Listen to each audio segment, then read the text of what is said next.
All right. We are recording, and I'm going to minimize this recorder so I don't accidentally hit pause or stop or anything weird like that, like happened last time. Okay. There we go. What's up, Rich? Going on, Bo? Good, man. Making sure all my technical stuff is working. You know how it is on this computer stuff, man. Yeah, yeah. But yeah, bro, everything okay on your end? But okay, are you? Good, man. Staying busy, man. Staying busy. Been having a lot of fun working on the other side of mental abuse. Been playing around with the mix and also the audio production side of things. So I've been adding some Nice stuff, and I'm looking forward to to hear sharing it. it. I'm not quite ready to share it with you yet, but I'm almost ready to Yeah. share it with you. And I was playing around with some stuff today, man. I added some guitars in there. Um, so I thought Oh, that might be. We'll see how the track list works out, But yeah. we was talking about having a rock track or something like that on here potentially, Yeah. and this could be kind of paying like a little foreshadowing maybe of a rock track or something Mm. like that, you know. Oh, I like that. But yeah, I added me a little guitar in there, what I'm saying, a little rock vibe, because it's I already like really that. aggressive sounding, so like a Yeah. guitar kind of felt fit right in there. I was looking for something just to add just a little bit more oomph, like going Yeah. towards to like the last hook, because I'm Mm. trying to create builds, you know, trying to create builds. So I wanted to kind of grow throughout the track, and so yeah, man, got some rock vibes going on in there, man. Yeah. I'm excited to hear it. Yes, sir, man. But yeah, I'll keep you posted on that, man. I should be wrapping up towards the end of this week with all Okay. that. Um, but yeah, let me look at my little notes here. Uh, so we got all right. So just to touch base, so for Yes. September, we have the 10th scheduled for a studio session for "I Forgive You for Me," right? Yes. All right, and then we have the following weekend on the 17th. We have Last Straw. We have a recording session for That's right. Last Straw, right? Yes. Okay, and then the 23rd, I have the 23rd for like loose ends, tying up any loose ends, interludes or skits or whatever. I Right. don't do it. Did you schedule that, or I can't remember if that was like just tentative, like we were just you know putting it there as a potential placeholder, or if that was official yet. I wasn't sure. Well, that was official. If anything changes, if I need more time, I'll push it back a week or so, because it is a little bit tight to learn everything in the span of, you know, that week. So if I feel like it's gonna be too crunched for time, I'll ask them to push up a date in October. Yeah, I got you. I got you. So as far as like full like songs, um, is it just "I Forgive You for Me" and "Last Straw"? Is it the only two songs left we have to record? As for songs, yes, that's correct. Yes. Okay, cool. And then apart from that, like maybe like an interlude or something like that, a skit or interlude. So just the harder stuff we're already working on right now. So Right. cool, cool. Okay, well that being said, Yeah. um, all right. So yeah, I did the polish for you for "I Forgive You for Me." I sent that to you over the weekend. Have you had a chance to check that out? Yes, I did put notes in the click up section, Oh, okay, cool. I need to set up and there wasn't very notification. minimal. Okay, cool. I need to set up notifications or something for that for me. Okay. Let me I thought I see. did tag you on it. Yeah, you may have. It may just be like a notification thing on my end or something I need to set up. Let's see. Click up, click up, click up. There we go.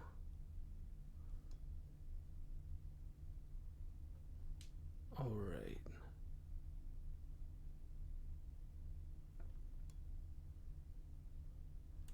Okay.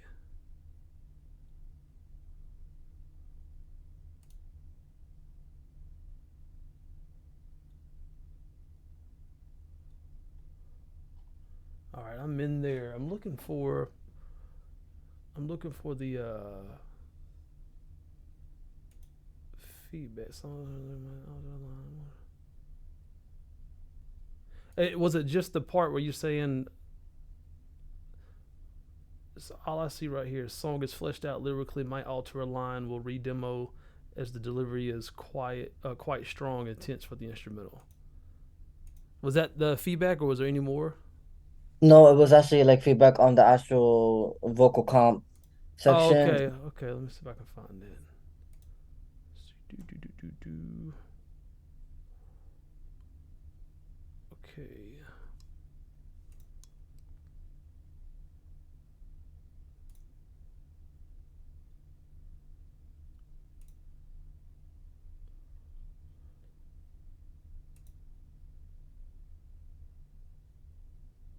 Oh, I'm sorry. You said it was under the vocal comp.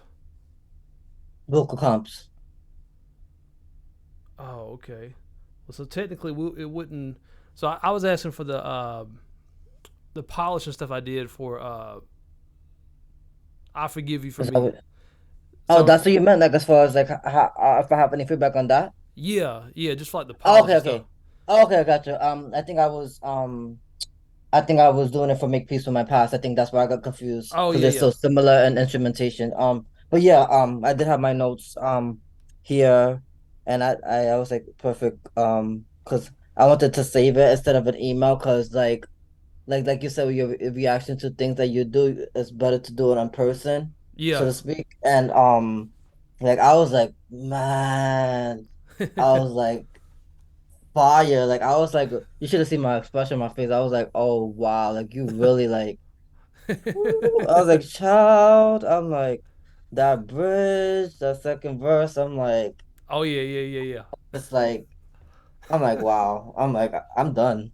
I'm over. I'm gonna. Where's the white flag? yeah. I'm glad you love it, man. I had some fun with it, man. I was jamming out on that. Yeah, that second. I remember you said I want, if we can, like work some fast stuff in there or something like that. And I was like, okay, I'll throw some fast stuff in that second verse for you because it was like really Uh, spaced out. It had like a lot of room, you know. Yeah, yeah, yeah. man. And then, yeah, and then on the hook, I changed the second part of the hook Yes. because like when I that intro you came up with, I was like, man, I want to hear that again. I was like, it's so catchy. I was like, Thank man, you. I wanted to hear that some more. So I was like, let me play around with see if I can work that into the hook potentially. Mm, Because as it wouldn't fit just because the words were overlapping, and so I yes. tweaked the very end of the first part of the hook to make room for that second part I was trying to work into there that I got from the intro. Yes. But yeah, because I felt like the hook, I was like, I just want to hear something else to kind of grab me on that Yeah. hook, you know? And I felt like when it was just repeating the first part over again on the second part, I played around with like doing some background stuff, like adding some stacks and stuff like that. But I still was like, I still kept listening, like, I still kept going back to that intro, and I was like, man, I want to hear that Mm, intro again. Like, mm, I thought it was so freaking good and catchy. I was like, man, thank you. I feel like we needed to highlight it some more. So you like that? You like how I worked that into the hook? Yeah, that was yes. It seemed like it was like very seamless. Like it felt very nicely with the whole track. Like it didn't feel like, to be honest, like out of place or nothing. It felt like very smooth from like coming from like part to part. Yeah, awesome, man. Yeah, I know I did Yeah, that quite a was bit. I was like, man, I'm yeah not trying to hijack the track, And yeah. you're like, what in the hell, bro? Like, this, you done made a lot of big No, but decisions, but but yeah, I was no, just just doing what I thought, just executing my yeah. ideas that I had, you know. But I'm really glad you liked it, man, because I know I did quite a bit on the polish side of things, you know. But yeah, I loved how it came out, man. I thought it sounded dope. Yeah, like I'm excited to like even like get in the studio and record it because I'm just like, man, like this is fire. And I had like notes about like the female vocals because my thought was to hire Jamie again. She's a little bit more affordable than the other one that I was gonna choose for the background vocal. And I'm trying to save every penny right now. I just over budget my whole project right now Yeah, with this extra stuff. But I was thinking for the bridge if it makes sense to have Jamie do the bridge part where you were doing the bridge. yeah. Yeah, that's what I was thinking. Like, yeah, that um and then what about Mhm. the intro slash second part of the hook? You think are you thinking having her sing that as well? Um, I mean, I didn't write that as a note, but I was like, I know like the first parts you were singing, the like, okay, because there's a call and response Yeah. Oh yeah, for yeah, yeah, yeah, yeah. yeah, so like she's gonna do like the what you were singing, and I want to do like I I forgive me, forgive you. or I Yeah, forgive yeah. you. I forgive you. Um, oh, do you forgive me? I'm sorry. Do you forgive me? And then she's gonna say, the singing part, and then also the bridge. I'm just trying to like flesh it out if it makes sense to do also so the bridge and then also the singing parts, and then because I want to give her more parts in the song, not just like um just the bridge and like the singing part. Like I feel like she could do more. Yeah. Um, but Let me load that up real quick on my end. We can kind of just okay. check it out together. Let's see. Let's see. I forgive you. Okay.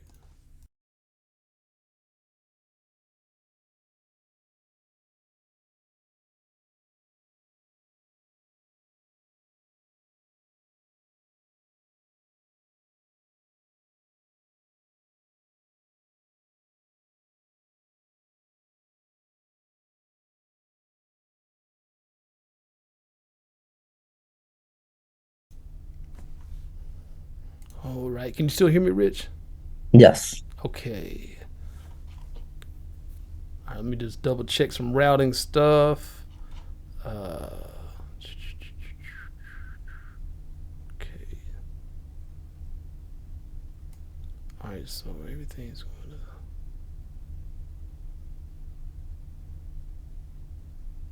to go out.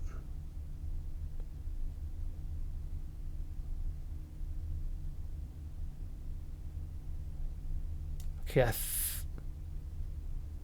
Yeah. Okay. I think you'll hear everything. Let me just play just a little bit. Do you forgive me? Could you hear that? Yes. Okay. Cool. Cool. All right.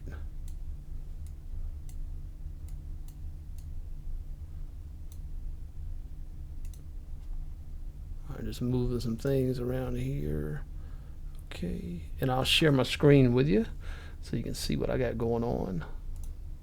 Okay.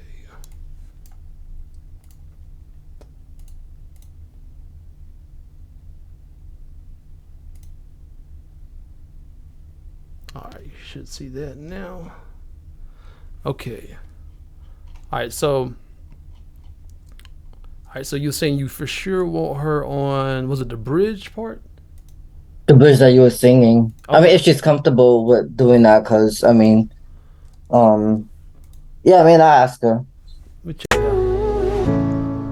When I find myself in the darkest Oh yeah. places, put my trust in God that He'll help me make it. I know I'll find a way, Yeah. find a way, find a way. When I find Yeah. I forgot. I forget so quickly how this stuff sounds, because I've been working on so many songs. I love it. Yeah. That bridge is Mm. fire, bro. Yeah, I was like, okay. It's a vibe, man. Like, yeah. Yeah. when I find myself in the darkest places, put my trust in God that He'll help me make it. I know I'll find a way, find a way, find a way. I can't pour out my insecurities without feeling scolded. Yeah, I love that's fire. I think she would kill that, man.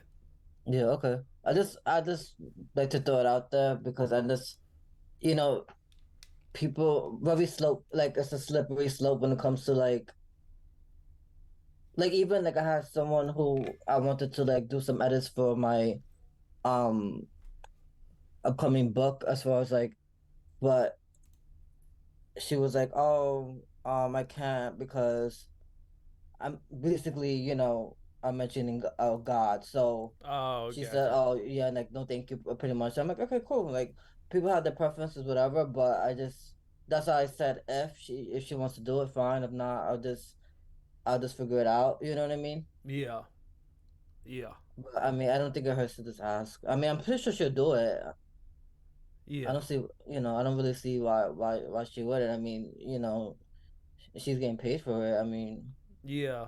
I can understand if it's like a, let's say like it's an artist that already is like a public artist, and like they have like a certain brand, yeah, and this just doesn't line up with their brand. I could understand that. yeah. Especially like if they're, I don't know, if they're like a devil worshiper or something like that. Mm, Maybe they got I songs got about worshiping Satan, and then they're you. only hear Funny. a song talking about God. Yeah, But then you can sell it to them like, well, nah, that's just a different vibe. Then you may not want her on the song. you yeah, know? exactly. Yeah, yeah. But I mean, I'll ask. I'll pitch it and see if she's interested. If not, then there's always people, other people. But I mean, Yeah, yeah, I think it'll be probably fine. You know, and then like when you say God, that's still a little bit more general. right, Than you saying like Muhammad or right. Jesus or Yahweh or whatever. Mm-hmm. So it's still a little bit, Right, little bit even more generic, I guess you could say, from a spirit, like mhm, spiritually general, right. saying God. You know, but yeah, I understand that. Yeah, but yeah, check and see, man. I think she'll kill that. Yeah. So With definitely the bridge, and then the singing parts, and then maybe like a couple of lines from the hook. yeah, I was about to play that. Let me just Um, play that real I forgive you for me, cause closure, yes, it's meant for me. I forgive you for me, cause God's still working in me. I forgive you for me, suicide's not my destiny. And plus, you taught me how to value me. I forgive do you. you forgive me? I forgive Do you you. forgive me? I forgive Did you. you forgive I I can hear forgive her doing like some ad-libs on that too. Do you you. Oh yeah. forgive me? When it comes to the Mad Libs, you just let her loose Yeah. on that and say, "Do your thing, girl." Yeah, exactly. Because she'll do whatever. I don't even have to guide her with that. She'll just do it. Oh, Like I that know took it that's to not a another problem. level when she hit them ad libs on that. Yeah. I think it was the last hook, Mm-hmm. bro. Yeah. I'm like, wow. Yeah, it took it to a whole other level, man. Yeah. Like Like she she really. Yeah. elevated it. Like that's the Yeah. type of people you want to be able to collaborate with, man. When they can bring Yeah. like they add something to it. Yeah. Like she You know, really did. I'm like, wow. she can just kind of be an artist and be like, "Hey, I can hear some things I can do that maybe Yeah. you guys don't hear, or maybe you didn't think of because I'm a Mm-hmm. singer. This is what I do. I can add this Yeah. and that to it, you know." Yes. Yeah.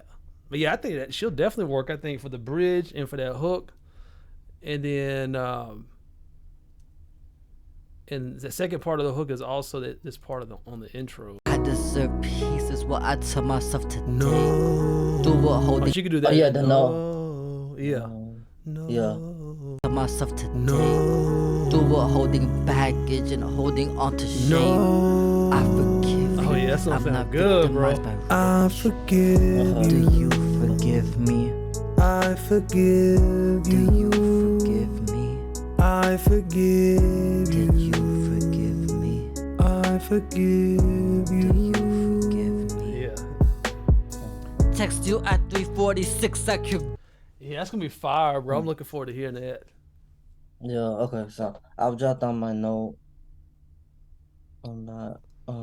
So basically all the singing parts and including the um That so she's intro, doing that intro kind of, the intro.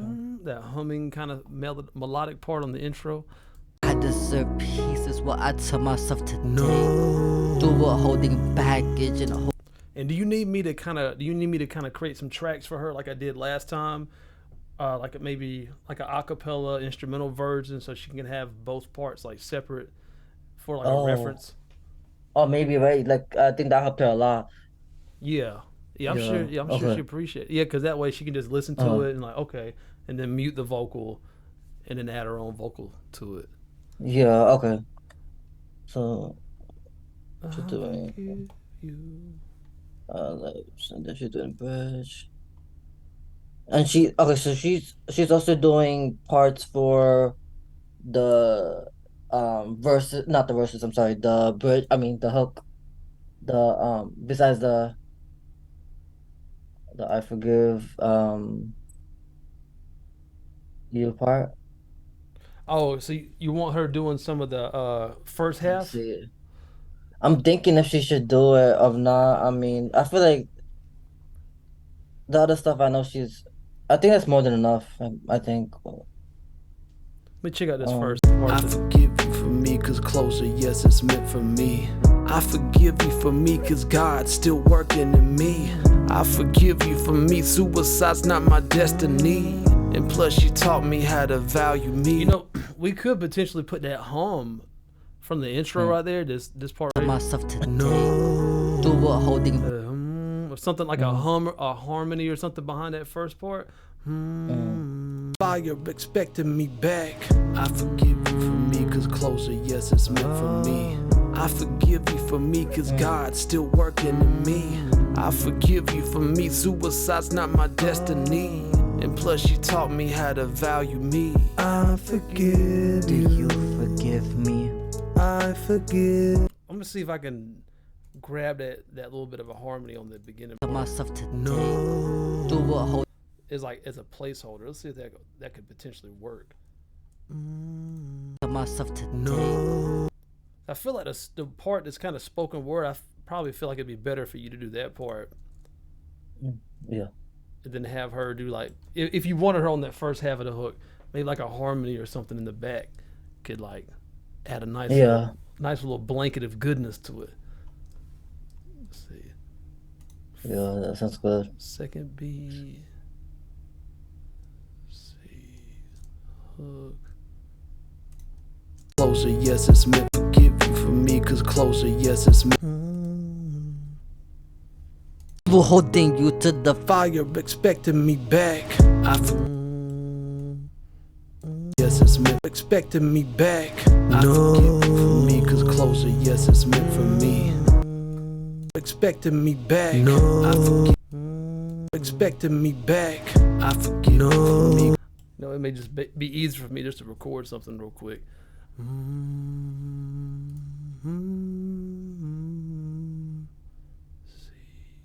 Check.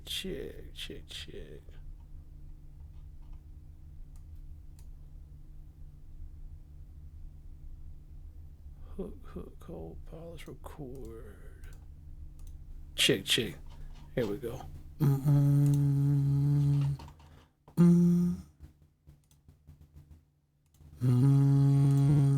Expecting me back. I forgive you for me, cause closure, yes, it's meant for me. I forgive. Expecting me back. Expecting me back. I forgive you for me, cause closure, yes, it's meant for me. I forgive you for me, cause closure, yes. Take that loop off. Expecting me back. I forgive you for me, cause closure, yes, it's meant for me. I forgive you for me, cause God's still working in me. I forgive you for me, suicide's not my destiny. And plus, you taught me how to value. Expecting me back. I forgive you for me, cause closure, yes, it's meant for me. I forgive you for me, cause me. I forgive you for me, cause God's still working in me. I forgive you for me, suicide's not my destiny. And plus, you taught me how to value me. Me back. I forgive you for me, cause closure, yes, it's meant me back. I forgive you for me, cause closure, yes, it's meant for me, cause closure, yes, it's meant for me. For me, cause closure, yes, it's meant for me. I forgive you for me, cause God's still working. For me, cause closure, yes, it's meant for me. I forgive you for me, cause God's still working in me. I forgive you for me, suicide's not my destiny. And plus, you taught me how to value me. I forgive you for me, cause God's still working in me. I forgive you for me, suicide's not my destiny. And plus, you taught me how to value me. I forgive me back. I forgive you for me, cause closure, yes, it's meant for me. I forgive you for me, cause God's still work back. I forgive you for me, cause closure, yes, it's meant for me. I forgive you for me, cause God's still working in me.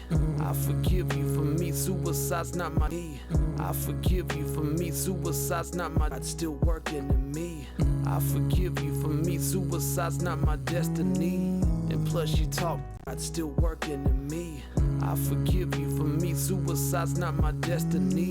And plus you taught me how to value me. God's still working in me. I forgive you, not my destiny. And plus you taught me how to value me.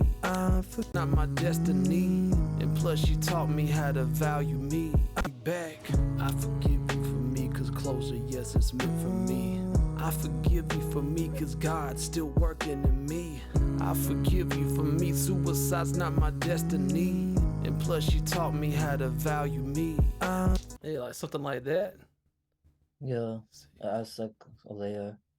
Yeah, I like that. Let me cut my little auto tune off. I forgive you for me, cause And I'll just add that to the other hook as well.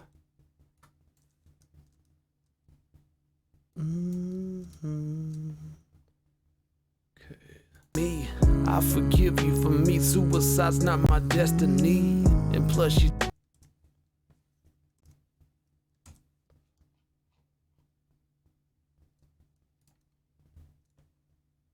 I forgive you.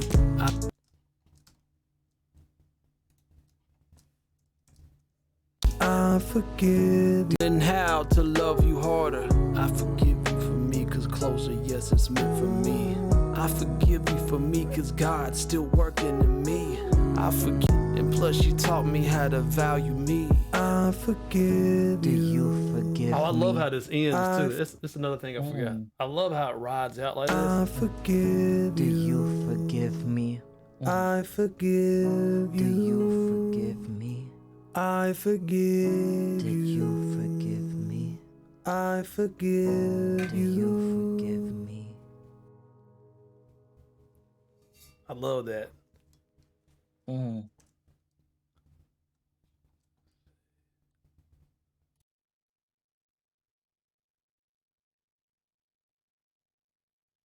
Here we go. But yeah, what I'll do is I'll create I'll create her an instrumental track and a wave instrumental and a acapella for her. I can do that right now while I'm in here. Let's see.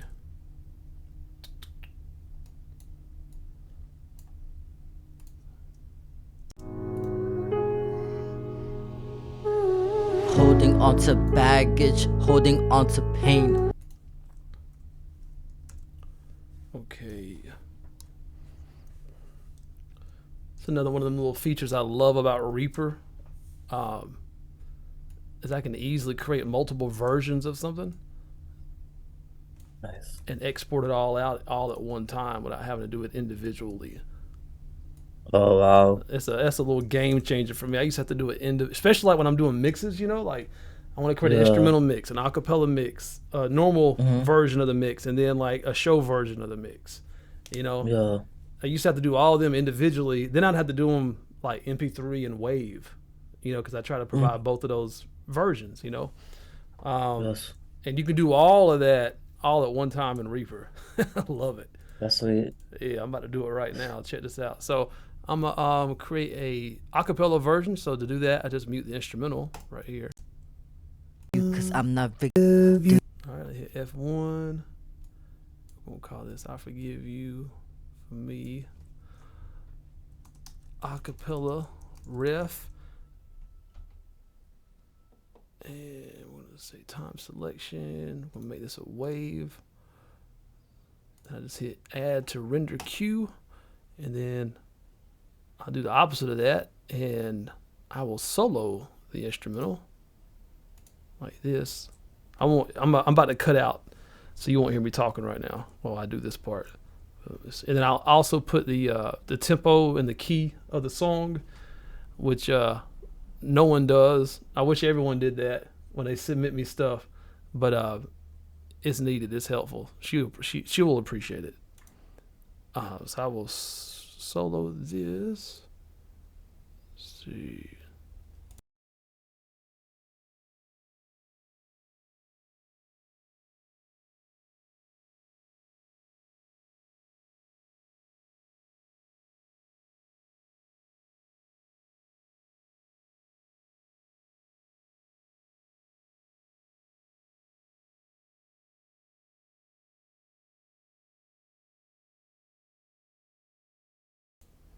All right, and now I go here and I say open my render queue. This is showing me everything I'm about to export right here. And then I just hit a button and it does its thing. So I'm gonna let it do it and I will be right back.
Check, can you hear me, Rich? Mic check, mic check. Can you hear me, Rich? Hey, Rich, can you hear me now? Okay, cool. Alrighty. All right, I'm just gonna put those files together in Dropbox real quick, and I'll share that with you.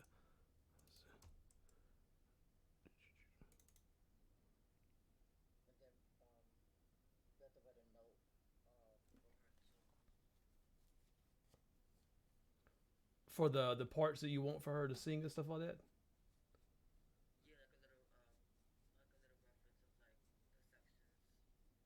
Oh, I got you. Yeah, yeah, I got you. Yeah, we'll do that.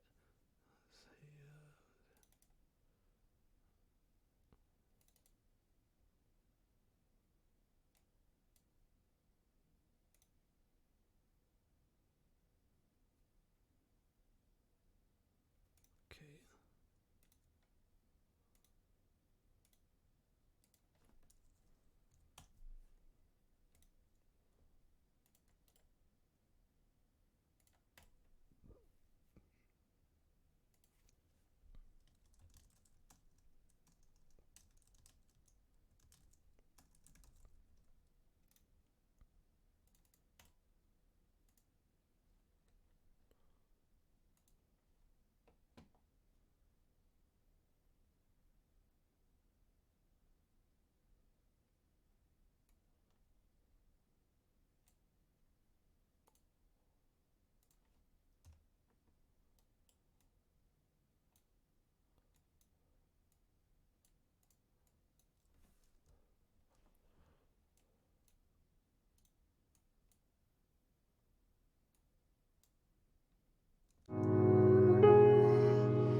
Holding on to baggage, holding on to pain. I deserve peace is what I tell myself today. No. Do it holding baggage and holding on. So that right there, can you want to make note on your end? And I'll play it on this end. So that part right there where I'm doing that little harmony thing, that's Deserve peace to pain. I deserve peace is what I tell myself today. No. so that's starting at 10 seconds. Yeah. So that's for the intro.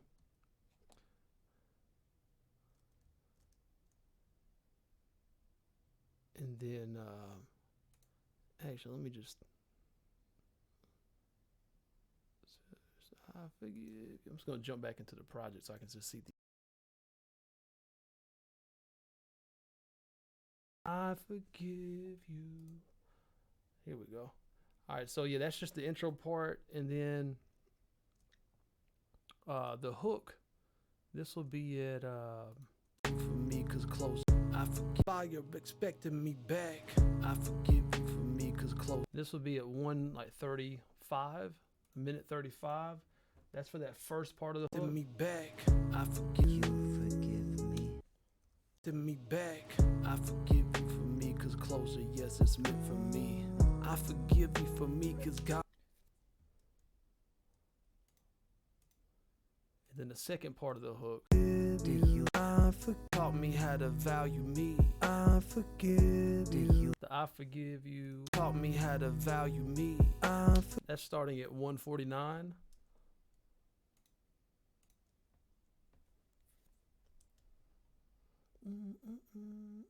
And then the bridge. When I find my Which starts at 2:05.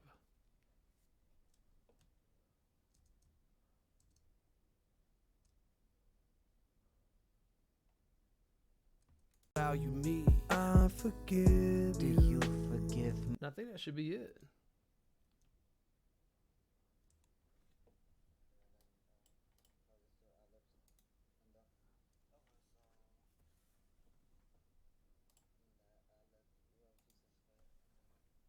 Yeah, you can just say, do your thing, girl.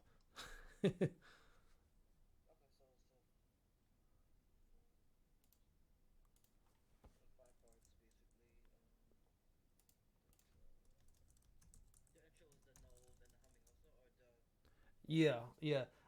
That I'm doing something different on the intro than what I ended up doing on that hook. So yeah, so I can just say she can use that as a reference, but she can do whatever she wants, for the intro or for the hooks or whatever.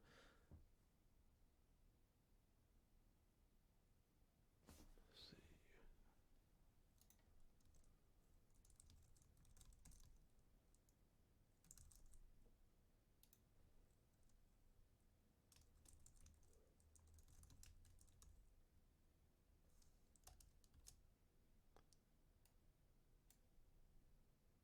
All right. And I'm emailing you the Dropbox link that you can share with her whenever you're ready. Let's see. I always like to double check and make sure my Dropbox links are working. Good deal. All right, cool.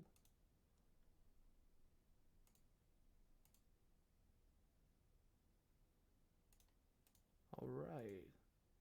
I just shot that on over to you. Was there anything else that we needed for this track?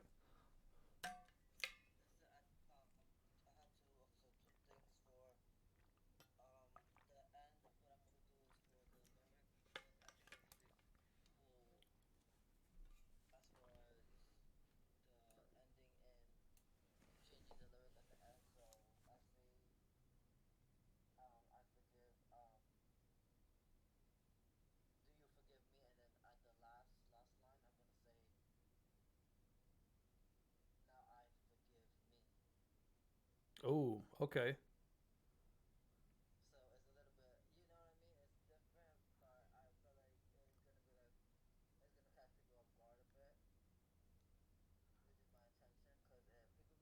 Yeah, and that'll be your part. That'll be the part you're saying already. Now I forgive me.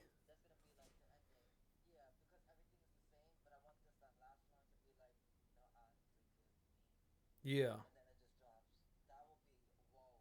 Yeah, I love little curveballs right there, and it also just it brings closure to it. You know, it means a lot. But saying that, yeah, there's a lot of meaning behind just that one little tweak of a word phrase.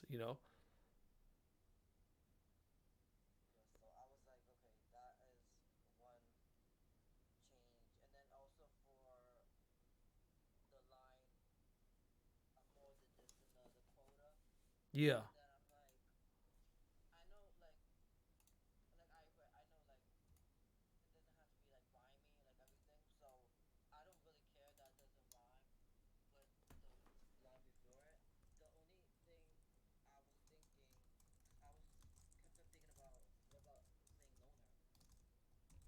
Oh, okay. Let me see.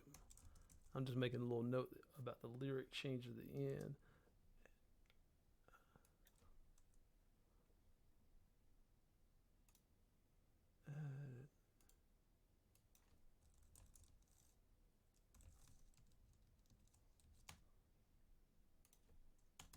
Now, forgive me.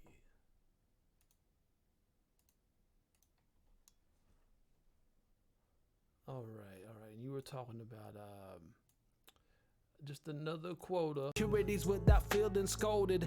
I chose not to adhere to words spoken when you would tote them. Found closure in knowing I'm more than just another quota. You said to grow a pair. Found closure in knowing I'm more than just another quota. So actually, this actually rhymes. Now, it's the O sounds. The O. I'm actually about to make a video about this on my YouTube channel. I'm gonna do like a 2-part series to like the science of rhyming, like getting deeper into like what rhyming is and stuff. But if you listen to these O sounds, Words spoken when you would tote them. spoken, tote, Words spoken when you would tote them. Found closure with clo, hear the clo, found closure with knowing. no closure and knowing that I'm not another quota.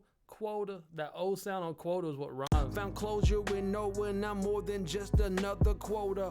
Found closure with no. Found closure with knowing I'm more than just another quota. You said Yeah. So the O just rhymes. There's a lot of O rhyming in those bars right there.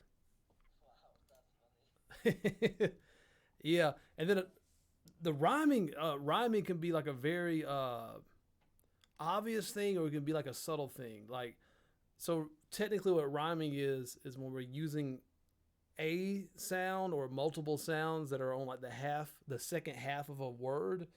Like even like a one syllable word sometimes can have multiple sounds in it. Like if I said stack, that's a one syllable word, but there's multiple sounds that are being made to create that word. So like the S sound, stat, then the A sound, and then K on the end of it, stack. So there's like 3 different sounds being made on that one syllable word. And so typically what we think of when we think about a rhyme is it's the second half of the word that shares some type of sound that we're using in multiple words. So like in this case, quote, quota, motive, it's the O sounds, not necessarily the end of the word, but kind of like in the middle of the word is rhyming. And then we have this other thing that's more much more of a subtle rhyme that we use, and it's called alliteration. And what alliteration is, it's when the beginning of the word sounds the same. So nothing else on the rest of that word may rhyme, but just the very beginning. So like for an example, if I said I got beat over my big brown head with a blue baseball bat, all those B sounds are rhyming. None of the other parts of those words rhyme. It's just the B sounds. And they use this also like in politics to like make words a little bit more catchier. Like you heard build back better. Those just happen to be also B words, but whenever you use the same sounds anywhere in a word, it just makes it click a little bit, but it's not always so obvious to people that, wow, you're rhyming. But you just notice it has something about it just kind of sticks. It makes it more sticky in your head. But yeah, that quota thing is rhyming with those other parts. I don't know, but like for me it makes sense, but then I don't know, like I overthink a lot of things, and it's like I want it to make sense also, because I wrote it, like I'm very like biased, so like I'm like I understand everything I write because I wrote it, so like I also want people to understand it too, so that's why I'm not sure if I should just keep it the way it is and say freak it if they don't understand it, whatever, like just ask me, or should I just say loner, because they're both good words. I'm not saying they're interchangeable, but I don't know. That's how I would like to ask you. Yeah, they both work. So like to me, and of course you're way more connected with obviously with the meaning and stuff, the deeper meanings and stuff behind the words. To me, the quota, it sounded fine to me because it came out to me. It sounded like because you're talking about this person you had a professional like working relationship with, and so it's like, oh, I'm just another number. You know what I'm saying? Like I'm just another person coming through your door. It's just another dollar in your bank account. Yeah, that's how I took it on that part. I'm just another quota, like um, or just another metric you're trying to meet, like another number you're trying to meet. You know what I'm saying? Like I know I'm thinking about my brother back in high school, and man, him and his friends, they were just running through girls, like right and left, and it actually turned me off to being like I had no desire to like be with, because I'm from a really small town, and I was like, man, this is nasty, man. Like these dudes just like I would, and so I was like, I don't want no girl from here. I want a girl. I want a good girl. I don't want no girl who's been driven around the block by everybody. You know what I'm saying? And but they had a number they were trying to hit. That's what I was getting at. Is they had their own quota of girls. They were competing with each other to see who could get like to 100 first. That's crazy. And they did not discriminate, man. I don't care what size. The looks didn't matter. Ugh, Jesus. Yeah, it was to the point where like I wouldn't even leave my towel in the bathroom because we shared a bathroom. I was like, I don't want us sharing anything. You know what I'm saying? Like, ugh. But yeah, but you know, when it comes to the lyrics, um, you know really what you're trying to convey, and so me, nothing seemed off about it to me, but you know more of like what it is that you're really, the picture you're trying to paint and stuff like that. And what I always say is just make sure that nothing gets in the way of what you want to actually say. you know Even if that means you break a rhyme scheme. In this case, you're not even talking about breaking a rhyme scheme, because either one of those words that you were thinking of, what was the other one? I'm just a loner. That was still a rhyme because it has that O sound in there. Quo, low, loner. It still has that O sound in there. So either one of those works. So I just say, with that, just trust your gut on which one you feel like is conveying more what you're wanting to say.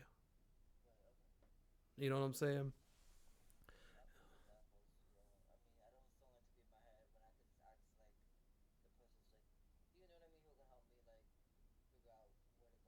Yeah.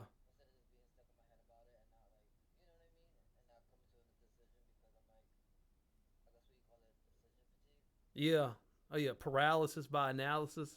It's like looking at something so long, it's like you lose perspective. Like, like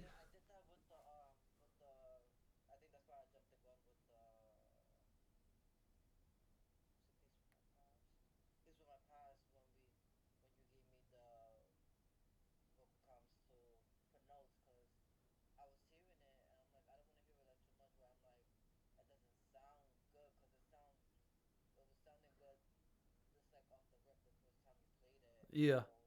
And the more you hear it, the more little things you'll notice. The more you hear it. You know, that's the tricky part. That's the tricky part. Is like, yeah, like I'll still watch a movie I've watched 10 times, like one of my favorite movies, like Forrest Gump's like one of my favorite movies. I'll still catch stuff I never noticed in that movie, you know, and I'm just watching it all the way through. Imagine the person who filmed it, you know what I'm saying, who shot like all those different scenes, all the different angles. They'll notice someone in the background that wasn't supposed to be there in a certain shot. It don't mean anything to me. I don't even know. I'm looking at the main characters in the front, but there's something going on in the back that maybe wasn't supposed to happen, or like something that moved a little bit from one shot to the next shot. Maybe they took like an hour break and they came back to film again, and maybe something slightly got moved. Like little things like that. You'll notice it, like if you're really, really, really studying it. But for your average person, um, it's like we're a lot of times the way we consume things is like we're consuming it all live at one time in the moment, from like beginning to end. Like we don't just most of us don't play a song and stop, rewind, play, stop, rewind, play. We don't listen to it that way. We listen to it like all like at one time. you know and that's the Yeah, that's the tricky thing about what we do. Even with me on the mixing side of things, I hear like I'm hearing something over and over and over and over again. I hear like all the little click sounds in the mouth and like all so much little nuance. And then I'll add like creative stuff that's very subtle that I know most people won't notice, but it's like stuff I add in there for just replay value, like something maybe someone may pick up on like on the 5th or 10th time they listen to it. And then there's more stuff that's like meant to be like in your face. But yeah, the more that we listen to anything, the more we're going to notice little imperfections and stuff like that. And then it's just a matter of that balance of knowing when something needs to be fixed and when something's like it's okay, even if it isn't quote unquote perfect. It's nothing wrong with it. Like I did a video a couple weeks back, like listening to some of my subscribers' music, and I was kind of explaining to that, like when I'm listening to this stuff, I'm not trying to find anything to pick apart. You know, I'm just listening to it as a listener, and then when something bothers me, that's when I focus on that. That's when I hone in, like, why is that rubbing me the wrong way? That's bothering me for some reason. Then I get analytical. Then I get my little problem solving hat out, and I diagnose the issue and fix it, or talk about whatever it is and stuff. But I really, really value gut reaction. Like that first reaction, the first time you hear something is so valuable. Like I've learned to really value that so much. Like I tell you, like when I pass off the comp to you, man, I've already spent 5 hours probably listening to every bar, every phrase from each recording that we did. Sometimes these are like, maybe 10, 15 different recordings for one phrase, on a bar.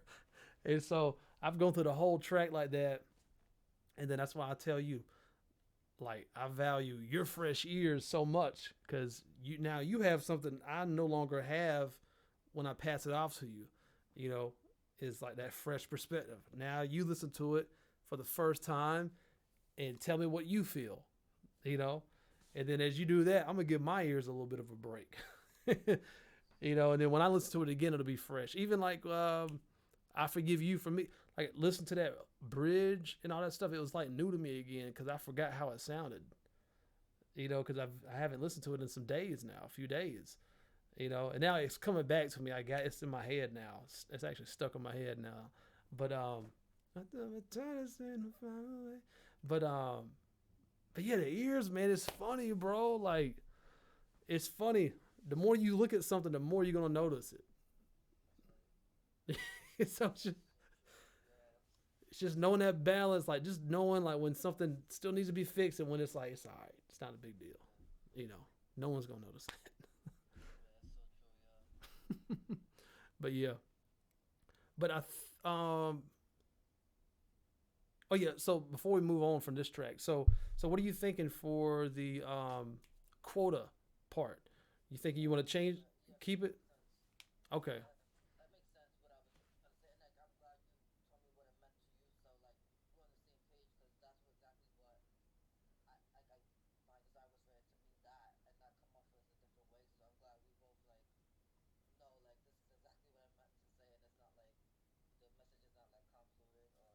Yeah, exactly. Exactly. It's something I always say, like towards the end of the month, if I see a lot of cops out here, I'm like, they just out here trying to hit that quota, man. Trying to hit the end of the month quota, trying to get as many tickets as they possibly can. You know.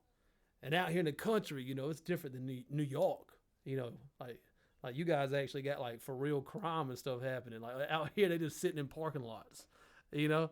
That was like the biggest change when I moved to Atlanta. For a few years, I'm like, these cops don't bother me. They don't harass me because they actually got real work to be doing. You know, these cops out here in the country, but they just be sitting in parking lots just waiting for something to happen. Yeah, yeah. It's like, oh, that car looks suspicious. Let me go follow that car and see if they do anything funny for me to pull them over. Like stuff like that. Crazy, but cool. So yeah, we're good on that. Yeah, I made the note on the very end of the track for you to say, "Now I forgive me." All right. All right. Was there anything else for this one?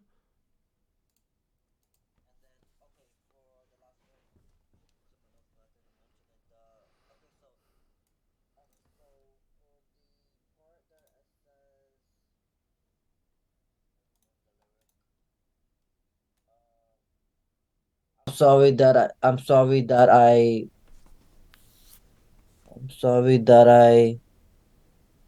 I'm forgetting the lyric. I'm sorry that I did those things to you. Mm-hmm. Things to you. So that line, okay, so that line is meant to be sarcastic because that's really gaslighting. I So got you. I got you. I'm trying to figure out You're if like, responding to them gaslighting you. Like, I'm sorry to those things that you said that I mhm. did So that that never might happened. I might just have like it be pitch shifted in like the effects. Or sound like a girl saying it, like sarcastically. Maybe you could do that something in the mix.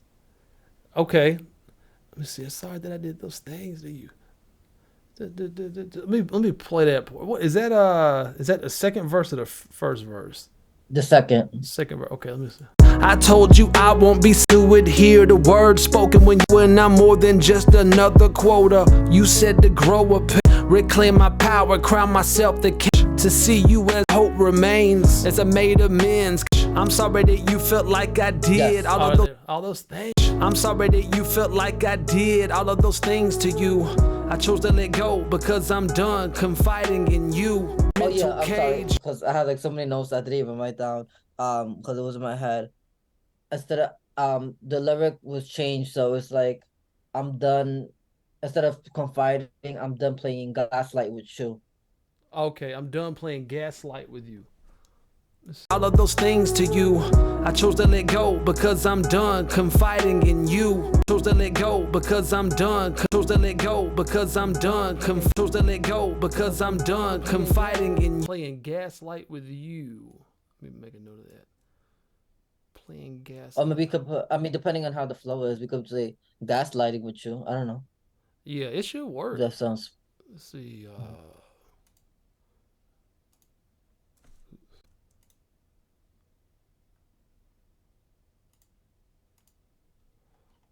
I'm done playing gaslight with you.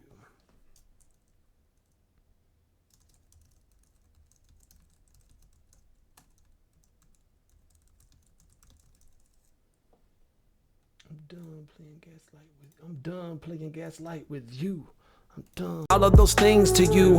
I chose to let go because I'm done. I'm playing gaslight with you. All of those things to you. I chose to let go. But all of those things to you. I chose to let go because I'm Done. because I'm done. Because I'm done. Because I'm done. I did all of those things to you. I chose to let go. Because I'm done playing gaslight. I did all of those things to you. I chose to let go. I did all of those things to you. I chose to let go. Because now I'm done playing gaslight. I did all of those things to you. I chose to let go because I'm done. I did all of those things to you. I chose to let go Because now I'm done. Because I am done. Because I'll be done. So and resist all of those things to you. I chose to let go because I'm done playing gaslight with you. all of those things to you. I chose to let go Because I'm done playing all of those things to you. I chose to let all of those things to you. I chose to let go because I'm done playing gaslight with all of those things to you. I chose to let go because I'm done playing gaslight. I chose to let go Because I'm done playing gaslight with you. I chose to let go Because I'm done playing gaslight with you. and resentment I no longer harbor. No more verbal Playing gaslight with you. I chose to let go Because I'm done playing gaslight with you. and resentment I no longer Sound okay harbor. to you? No, I chose to let go Yeah, that sounds Because smooth. I'm Yeah. done playing gaslight with you. Got that triplet flow still in there. Da da da da. Because I chose to let go because I'm That's done catchy. playing gaslight with you. Yeah. and resentment I no longer harbor. And then that other part, the sarcastic part. Let me play that one again. That's right. I'm sorry that you felt like I did all of those things to you. Things to you. So, what I would probably say for that one is I would probably try first to try to get it in the recording if we could say it sarcastically first before we use an And effect, the recording. Yeah. just so Yeah. it doesn't feel like too, I don't know, maybe like too crazy different from the rest of the vocals. Um, Okay. And with it being a serious sounding track, I don't want it to sound like too cartoonish, because it is a serious vibe. You know what I'm saying? So I probably wouldn't want to jump. It might be a bit of a jump to go just pitch it up high. So I'd probably start on the delivery side of things first, and then maybe lean on some type of effect or something like that if we needed to after that. But I'm sorry that, because right now it does seem like the way I rapped it, it seems like sincere, and we don't want it to sound sincere because you're being sarcastic right here. So I'm gonna re-record my vocal. I'm gonna try to do something on my delivery on my end, just to kind of capture that sarcasm a little bit better. I can't pour out my I'm sorry that you felt like I did all of those things to you. I'm sorry that you felt like I did. I'm sorry that you I'm sorry that you felt like I did all of those things to you. I'm sorry that you felt like I did all of those things to you. I chose to let go because I'm done. Over a mental cage. It's a made amends cause I choose sanity over a mental cage. I'm sorry that you felt like I done all those things to you. I chose to let go because I'm done. Mental cage. I'm sorry that you done. I'm sorry that you feel like a mental cage. I'm sorry that you on top of them lays those things to you. I chose to live a mental cage. I'm sorry that you felt like I did all of those things to you. A mental cage. I'm sorry that you felt like I did all of those things to you. I chose to let go of a mental cage. I'm sorry that you felt like I did all of those things to you. I chose a mental cage. I'm definitely want to add something different on I'm sorry, because it definitely sounds like too sincere now that you explained it to me. Yeah. So I'm sorry. I'm sorry.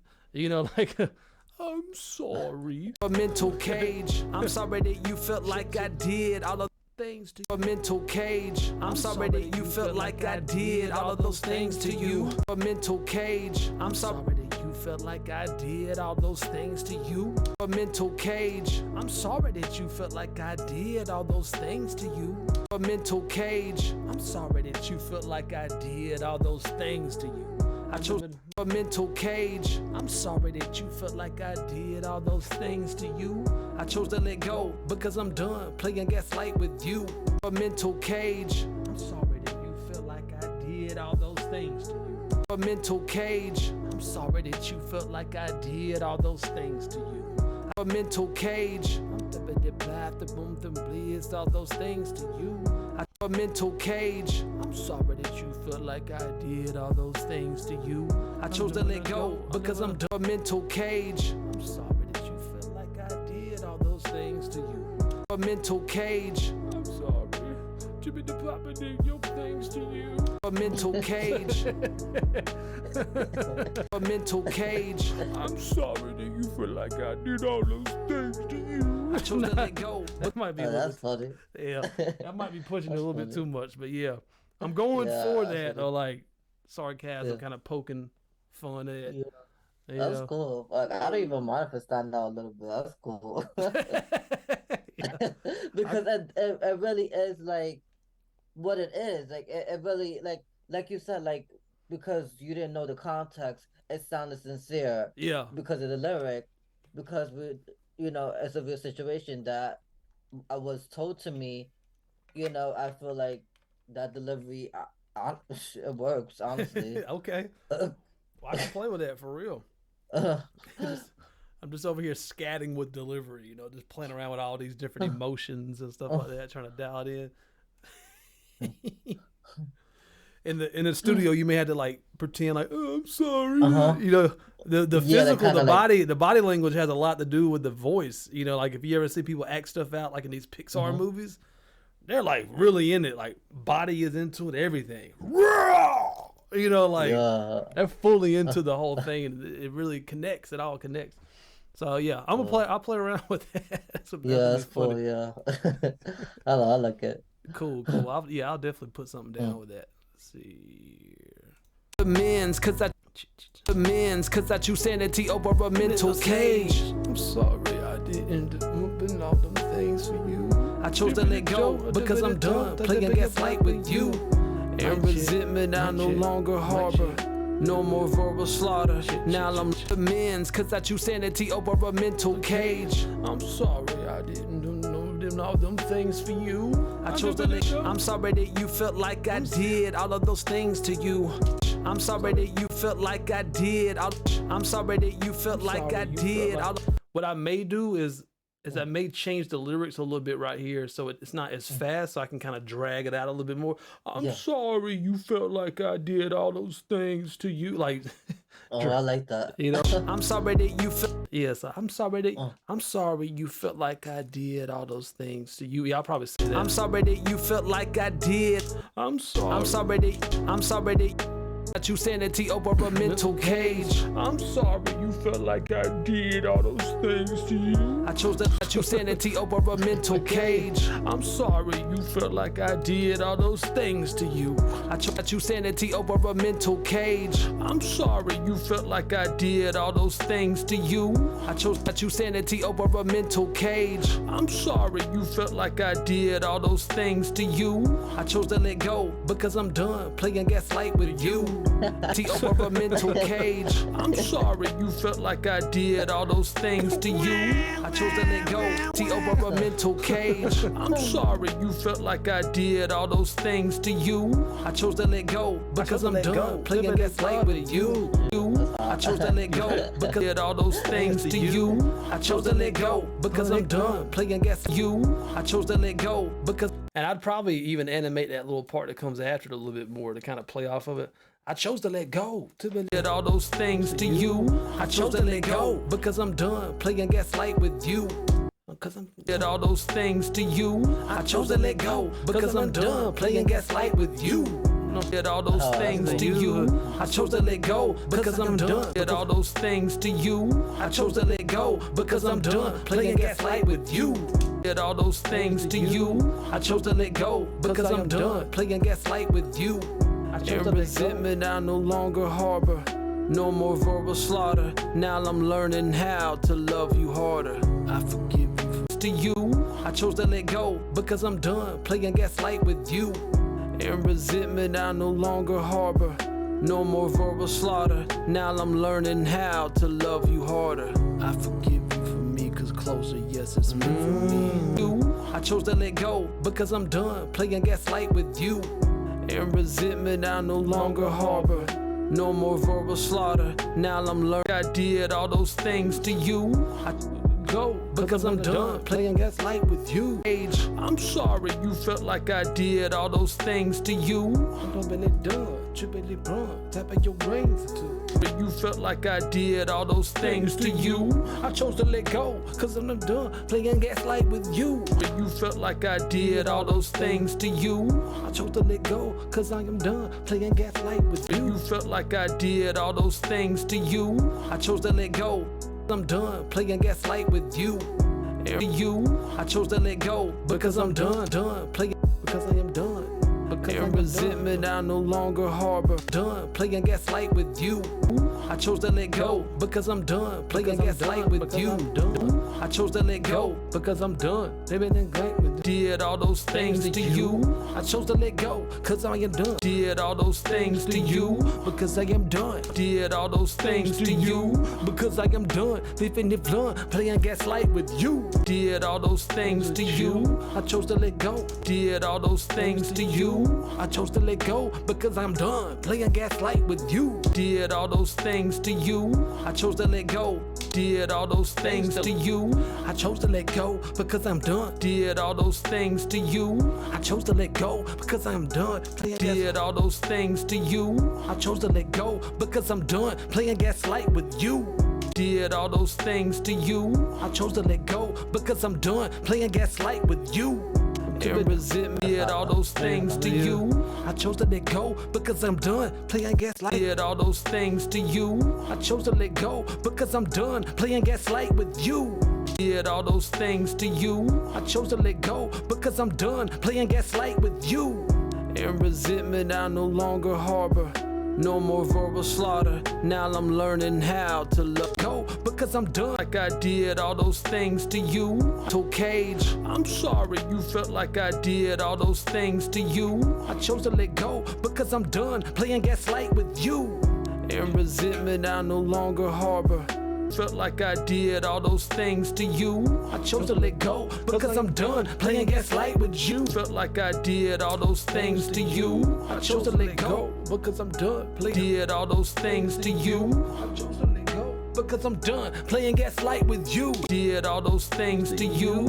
I chose to let go because I'm done. Did all those things to you. I chose to let go because I'm done. Did all those things to you. I chose to let go because I'm done playing gaslight with you. Did all those things to you. I chose to let go because I'm done playing gaslight with you.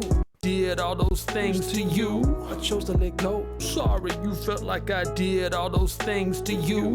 I chose to let go because I'm done playing gaslight with you. Sorry, you felt like I did all those things to you. I chose to let go because I'm done. Sorry, you felt like I did all those things to you. I chose to let go because I'm done playing gaslight with you. And I did all those things to you. I chose to let go because I'm done. I did all those things to you. I chose to let go because I'm done playing gaslight with you. I did all those things to you. I chose to let go because I'm done playing gaslight with you. I did all those things. I did all those things to you. I chose to let go. I did all those things. Yeah, I wanted to add a little bit more energy because I felt like the last one felt like a little bit just too sincere at first.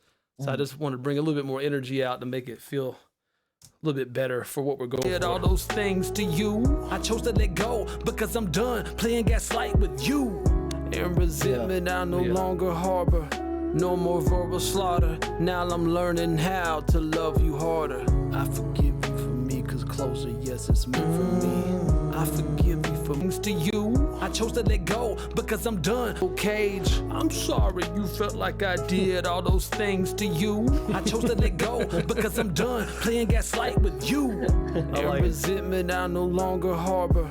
No more verbal slaughter. All right, cool. Let me just save that. And was there anything else that you could think of?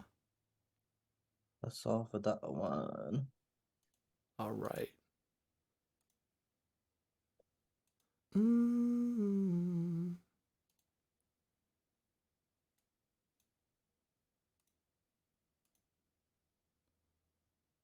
Okay.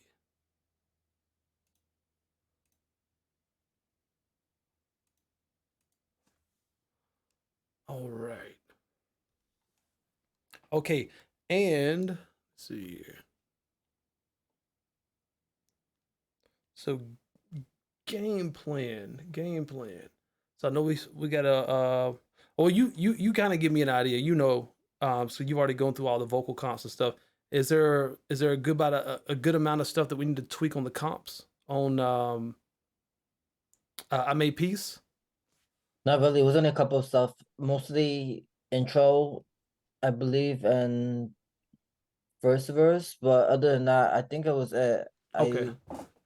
All right. Well, I don't have it on the doc because I know like we're not doing docs, we're doing ClickUp, so I ended up putting it all on the ClickUp okay, cool. section. Yeah, I'm gonna jump on there. Uh,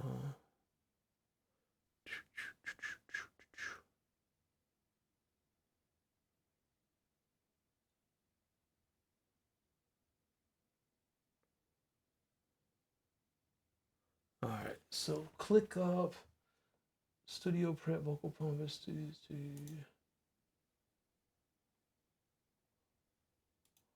I'm still trying to find where you put the notes at. Can you look at it on your end and tell me where the note was added at? Okay.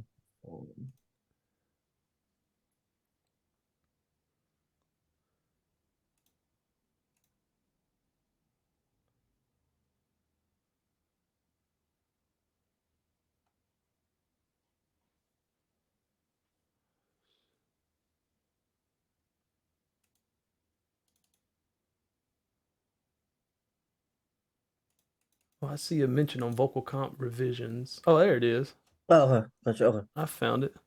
All right, cool. All right, cool. All right, I'm gonna take a quick restroom break real quick, Sure. and I'll jump right into that with you, okay? All right. I'll be right back. Oh.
Okay, all right. Let me jump into my comp project here.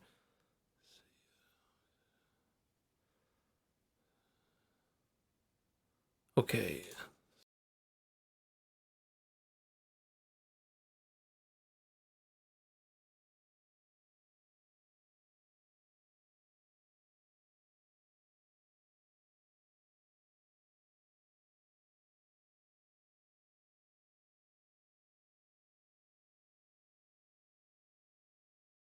Check, check, check. Can you hear me?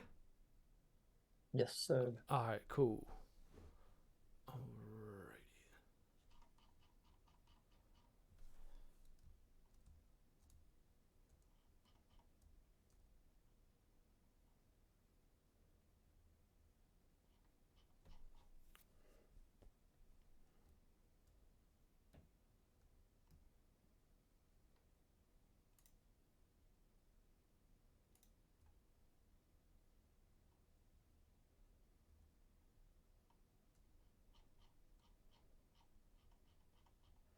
Okay.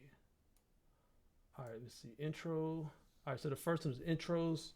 Starts too late, should start at 0.3. Let's check that out.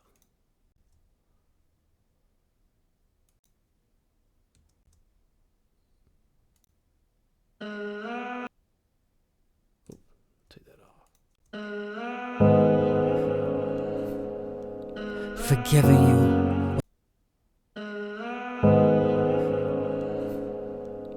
Forgiving you was so. All right, actually, let me just so the time code stuff lines up. I'm gonna pull up the file I sent to you just to make sure the time code stuff lines up. Cause it'll be at a slightly different time in my DAW. Let's see, rich.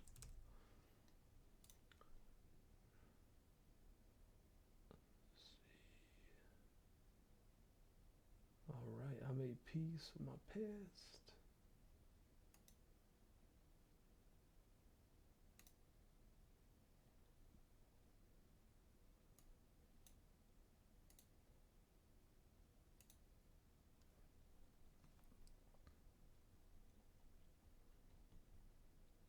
Okay. Forgiving you was. All right.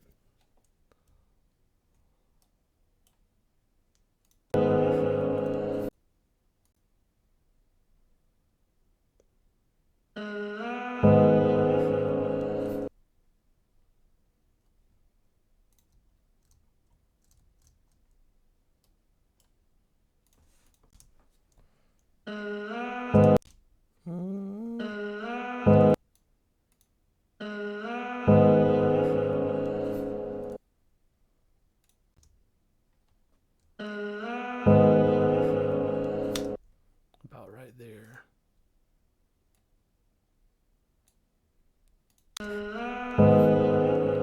Forgiving you was so hard, especially because of the mental abuse you imposed.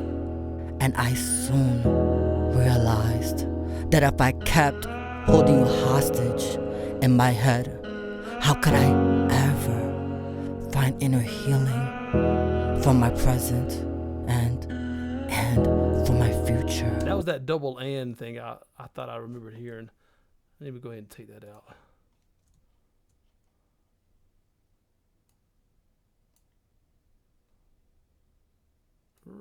Oops.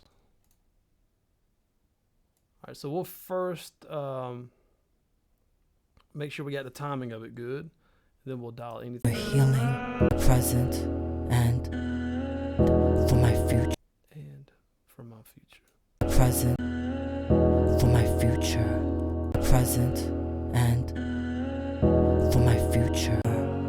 Find inner healing for my present and for my future. Now let me know, do you feel like that from my future, it feels like a little bit late now? A little, right? Yeah, it's like a little bit of a Yeah, gap. just a Like tad. just bring it in. For my present and bring this over like this. For my present and for my future. Find inner healing for my present and for my future. I like the way I said that.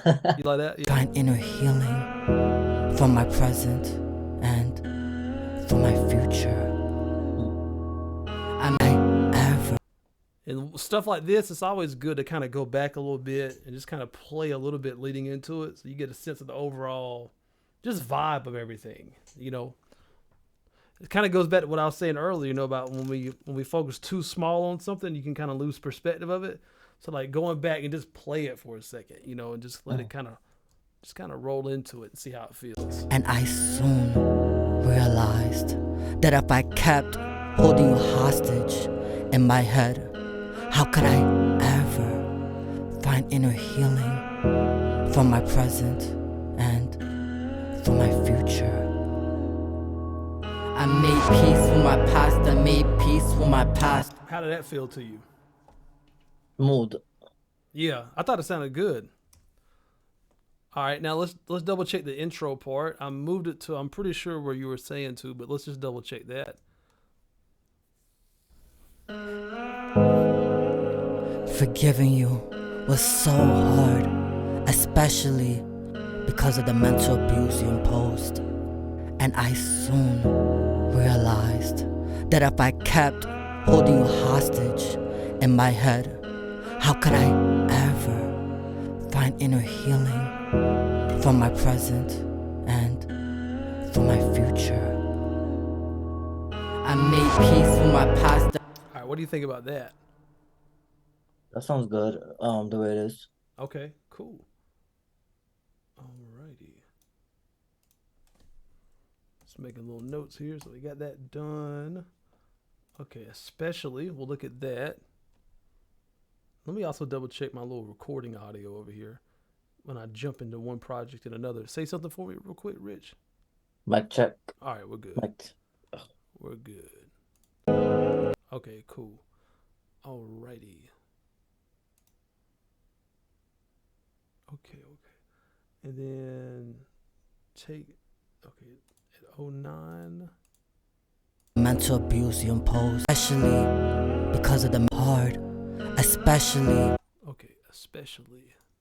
Forgiving you was so hard, especially. All right, let's check this one out. Especially.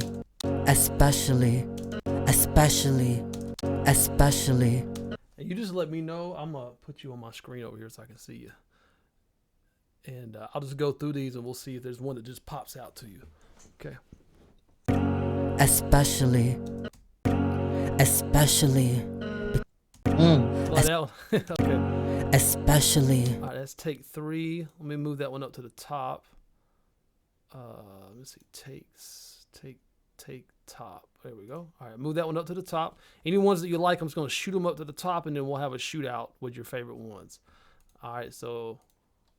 Especially. Because. Yeah, that one's good. All right, let's get that one. Especially. There we go. Especially because of the mental. You like that one? Dang, that was good. That might be my favorite one. Okay. So that was that one. Okay, let's see. Especially because. And they're also good.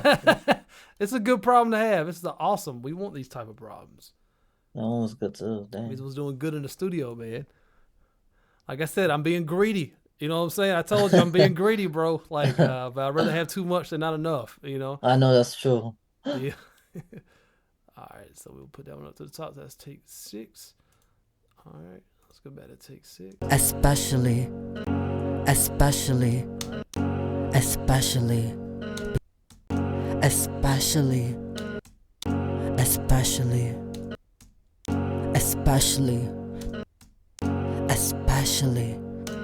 All right, and then back up to the top, I think we got like 4 or 5 takes right there. So we'll just go through like the first 5 now, which all of our favorite takes should be in this range right here. So Especially. That's 1. Especially. 2. especially, 3, especially, 4, especially, and then we'll hear it in context. That's what another big part of this. We'll hear how it sounds with the parts before it and after it, and I'll kind of just play it like that. So here, going back to the top take.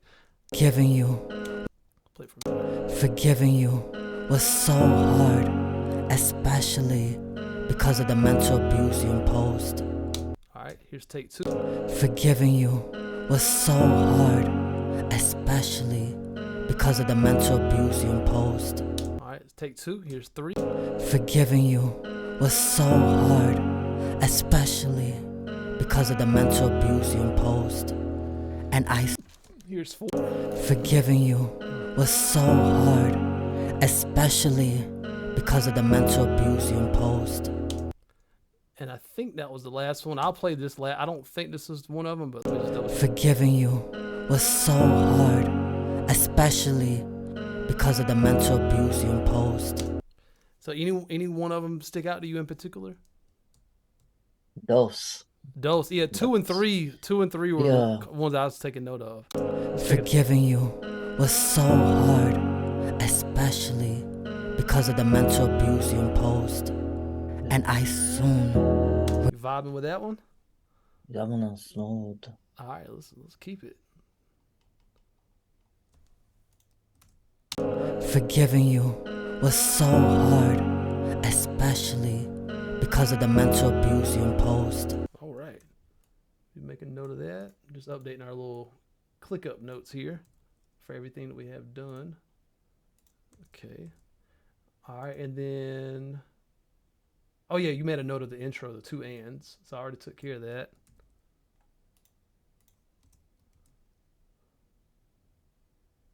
All right, and then let's see, more intimate. Okay, 24 to 25. Okay, I think this is still intro. I think. From my present, Yeah, for my present and for my future. from my present, and for my future. I All right, from my present. All right, from my present. soon realized that if I kept holding you high, ever find inner healing from my present. There we go. That one right there. All right, let's check it out. Let's see. Actually, I can see we got some different timings here in the take, so I'm just going to kind of move these so they're lining up in the same time.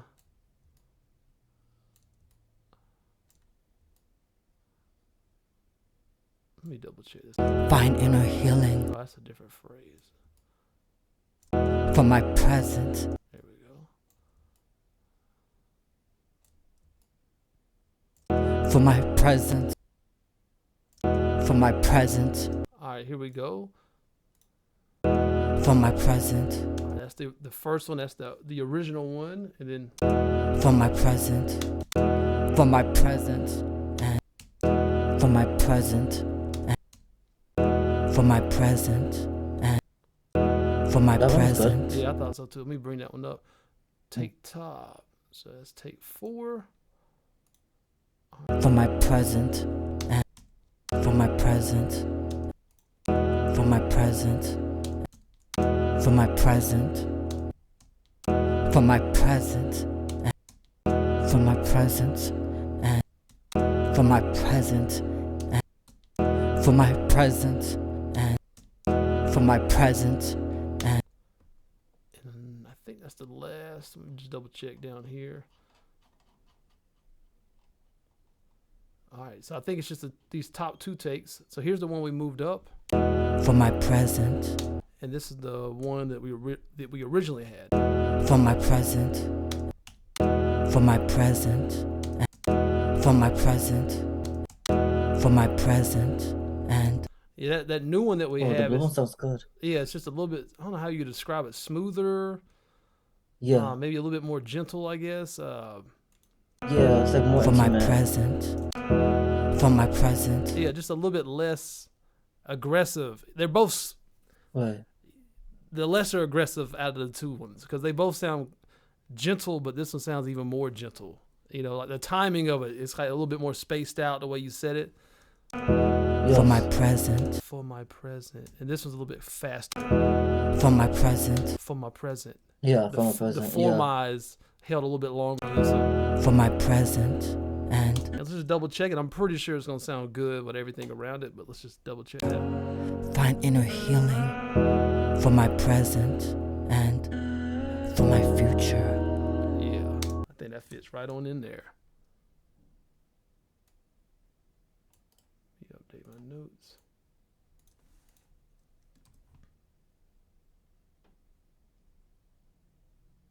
All right. Gotta stay saved. All right. I kept running back to you. For my past, I made peace with my past. In order to grow, I made. All right, kept running back to you. Do you know where that's at? Isn't that the first verse? First verse. Okay, let's see. And like middle? Okay, let's see. Incompetent for like gum here, presume life was survival. Cause I just eat and make peace. And for like gum, got me thinking if I deserve more. Got me thinking if I truly ever even belonged. I deserved better, kept running back to you. There we go. Kept running back to you. I deserved better, kept running back to you. I deserved better, kept running back to you. All right, so this one I got two different takes. So I'm gonna move both of these to the top just so I don't forget. So that one's to the top, and we'll move this one to the top. Okay. Kept running back to you. Kept All right. Kept running back to you. All right, and this one we're looking for a little bit more energy on running. better, kept running back to you. Better, kept running back to you. Kept All right, and is it just that word running?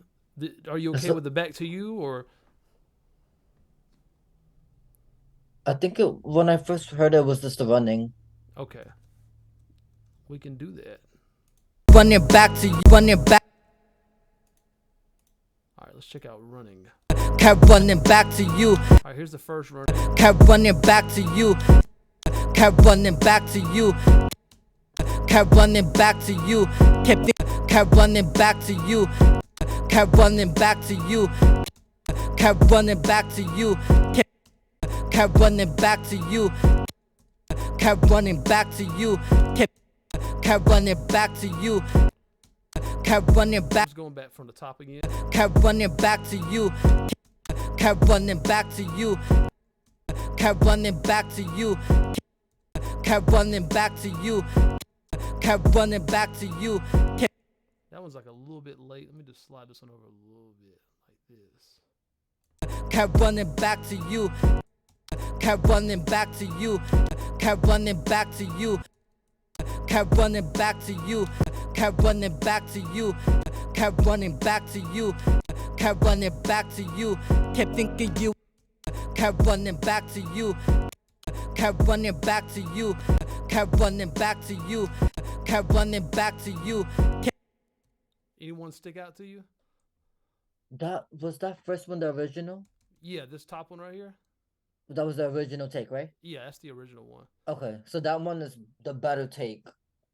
Okay, that's your favorite That one. was the best one. Yes, that's the best one. Okay. So now that we on it, can we check the last phrase? Are you talking about the To you. Yes. to you? Okay. Yes. All right, let's check it out. We just expand this a little bit so we can see it a little bit more. Okay. All right, so yeah, this one's top take as well. We'll check it out. Let's see. Kept running back to you. Kept running back to you. Kept running back to you. Kept running back to you. Kept running back to you. Kept running back to you. Kept running back to you. Kept running back to you. And this is going back to the top again. Kept running back to you. And I'll play through it again for you. Kept running back to you. Kept running back to you. Kept running back to you. Kept running back to you. Kept running back to you. Kept running back to you. Kept running back to you. Kept running back to you. and this is going back to the top. Kept running back to you, The kept best thinking. friend. Yeah. Yeah. Don't have more energy. So yeah, that's spot on.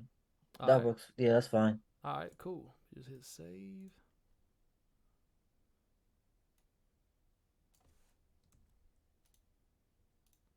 Okay.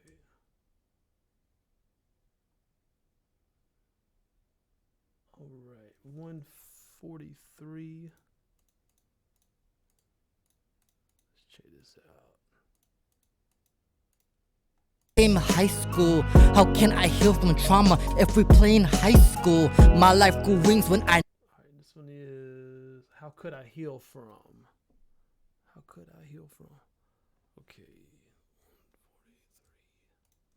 The answer to my problems, I'm foolish, believing I was bedridden and it's a mistake. It was the only narrative I decided to protect. It became high school. How can I heal from trauma? How can I heal from trauma? That one right. How can I heal from trauma if we? How can I heal from trauma? Okay. All right. Let me move this one to the top. I'll move this one to the top as well. School. How can I heal from trauma if? All right, so that's take one, and then we'll go down. Here's take two. School. How can I heal from trauma if we play? School. How can I heal from trauma if we? School. How That can one's I good. heal from? That's this one right here. All right, Yeah. I'll move this one up. Let's see. All right. How can I heal from trauma if? How can I heal from trauma if we play in high school? How can I heal from trauma if? I got you. We'll take that one up. 3. How can I heal from trauma if we play in high school? How can I heal from trauma if we play in high school? How can I heal from trauma if we play in high school?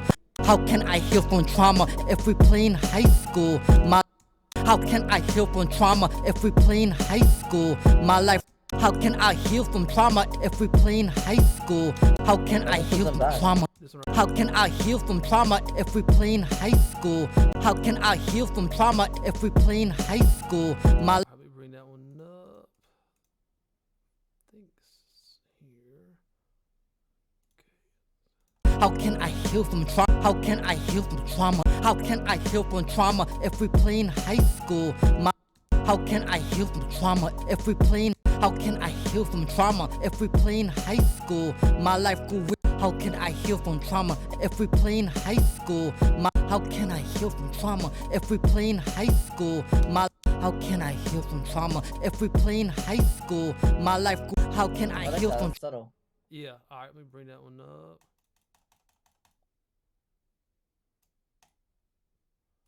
How can I heal from trauma if we play in high school?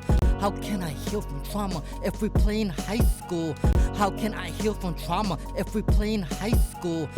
How can I heal from trauma if we play in high school? All right. I think we got like 5 or 6 takes, give or take.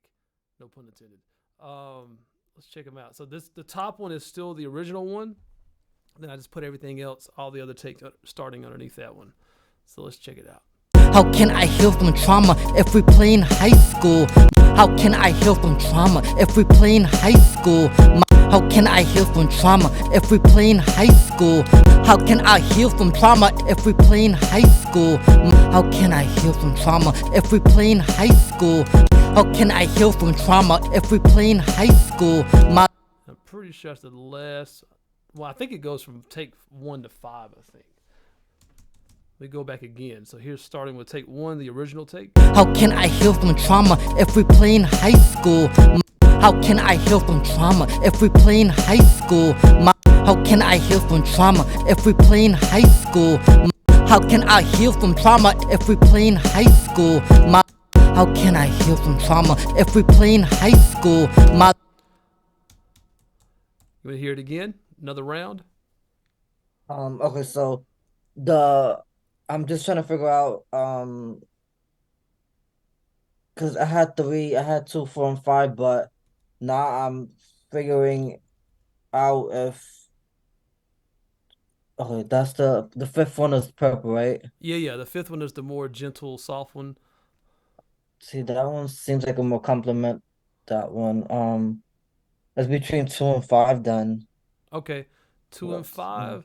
So let's do this. Let's listen to it a little bit further out. Listen to it kind of coming into it a little bit more. We get a more of a sense of the whole context of it all, you know. All right, so I will start with two. Actually, I'm just gonna move this one up. So now it's just two and three. All right, takes two and Okay. three. Three's the soft one. All right, let's just listen to it from about right here. When tit for tat, it became high school. How can I heal from trauma if we play in high school? My life grew. All right, and here's take three. When tit for tat, it became high school. How can I heal from trauma if we play in high school? My life grew wings when I knew you couldn't define me. When tit for tat, it became high school. How can I heal from trauma if we play in high school? My life grew wings when I knew. When tit for tat, it became high school. How can I heal from trauma if we play in high school? My life grew wings when I knew you couldn't define me. Any gut reactions? Um. Okay. I don't think the intimate one sounds good for that because I feel like it dips too low Mm-hmm. Yeah, coming out of the green yeah, I felt take. that way too. It's a good take, but in context with everything, it's just a little bit too Yeah. different, too quick. Yeah, I think so, right? Yeah, So, and this take right here, it just fits. Like the vocal fits more in how you already sounded. When tit for tat, it became high school. How can I heal from trauma if we play in high school? My And yeah, on that that one, sounds smooth. you still kind of come down on the trauma on the very end of Yeah. it, so you kind of still get a little bit of that gentleness, you know, that you had on the whole take underneath it. On this one right here. when tit for tat, it when tit for tat. How can I heal from trauma? On that trauma, How can I heal from trauma if we? you still kind of squeeze that little gentle trauma on the end. How can I heal from trauma if we? And here's the original take. How can I heal from trauma if we? So that one doesn't have the gentle trauma. The original take we No. had. How can I heal from trauma if?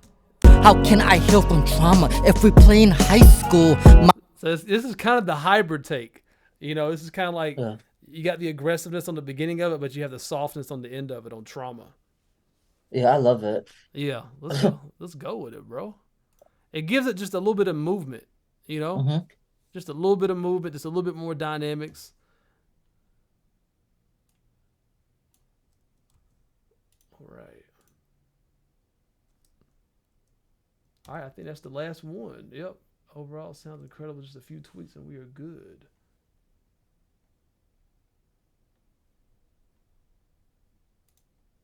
I mean, I heard it quite a few times, so I feel like honestly, I feel like it was very thorough and because it really sounded really good with just that lead vocal, to be honest. So I didn't really want to keep on pulling it honestly apart because I'm like, it sounds good, just like you know what I mean. Yeah. To be honest, as is, it was just only a couple ones lines, but other than that, I didn't really feel like there was anything else to continue. You know? Yeah. Yeah, I liked yeah, I intentionally didn't like do a bunch of spot stacks and stuff like that because I just liked how intimate it sounded, you know? Like it's a gentle, it's a gentle, intimate song, you know? And yeah, I just like how the lead vocals just sound on their own, you know? Mm. And with this one I've already, you know, I've already done some mixing stuff to it, you know, just to get a feel for like how's it really going to sound, you know? So I already got a little bit of reverb from the voice to give it some ambience and stuff like that. So to me, it just helps get in the vibe more. Since I'm already going to be mixing it, I can go ahead and kind of play around with some of that stuff to kind of fit some things to it, like just to vibe to it a little bit. You know, I've even been doing more of that with like recording. Sometimes I'll be recording people, but I'll go ahead and have effects on their voice. Oh, nice. Just like reverb, for an example, like if you're singing, can be really, really nice for a singer because it just, if you've ever sung like in a garage or something where your voice continues to echo after you're singing, it's magical, man. It's like, it's just a different vibe, you know? It really helps out with the vibe. But cool, bro. Let me just go ahead and save this. and I will mark this as complete in our click up. I need to change it. I'm gonna make a note on my end so it sends me notifications. I see the notifications in ClickUp, Okay. which is good. I can see you've been active. I can see you've been in there doing some things. Yes, I've been also working on figuring out other stuff, but I'm like baby steps. Yeah. Oh yeah. I can see. Yeah. ClickUp is dope, man. It really is a dope organizational type of thing. There's so much you can do with it, man. You can really, speaking from experience, you can really get lost in it. Like, Mm, that's why I was like, I was saying is that just try to keep it balanced because you can get so yeah. organized that your organization becomes like a separate job. Yeah. You know what I'm saying? Mm, Where it's like you spend so much of your time updating things all the time, and it's like you're not really working. So it's like a balance of like we need to be messy to an extent, yeah. just to be free. It's part of being free, just being Mm, messy a little bit, that's true. But it's like structured chaos. Mm, That's the that's best way. funny. That's the best way to put it. It's crazy. There's a method to the madness. It's structured chaos. We're organized, but we're also a little bit messy at the same time. Yes. Sure. All right, I'm gonna mark this as a complete. Good deal. All right. Hit save.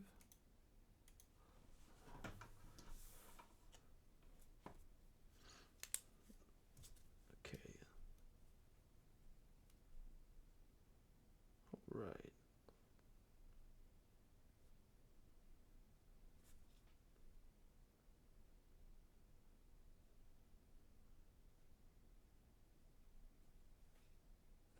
All right. Okay, cool.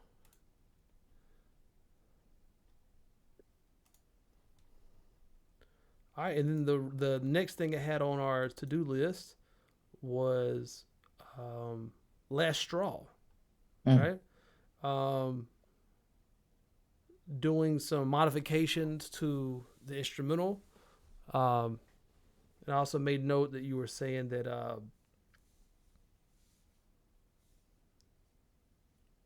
the instrumental felt like maybe a little bit too dynamic and yeah. just need to kind of flesh it out a little bit on the instrumental side. Yes.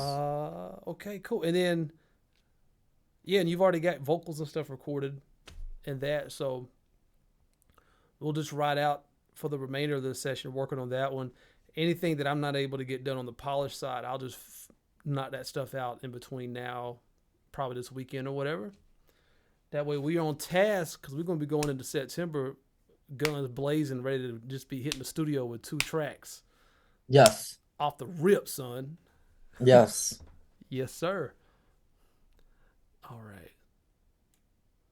All right, save. Okay.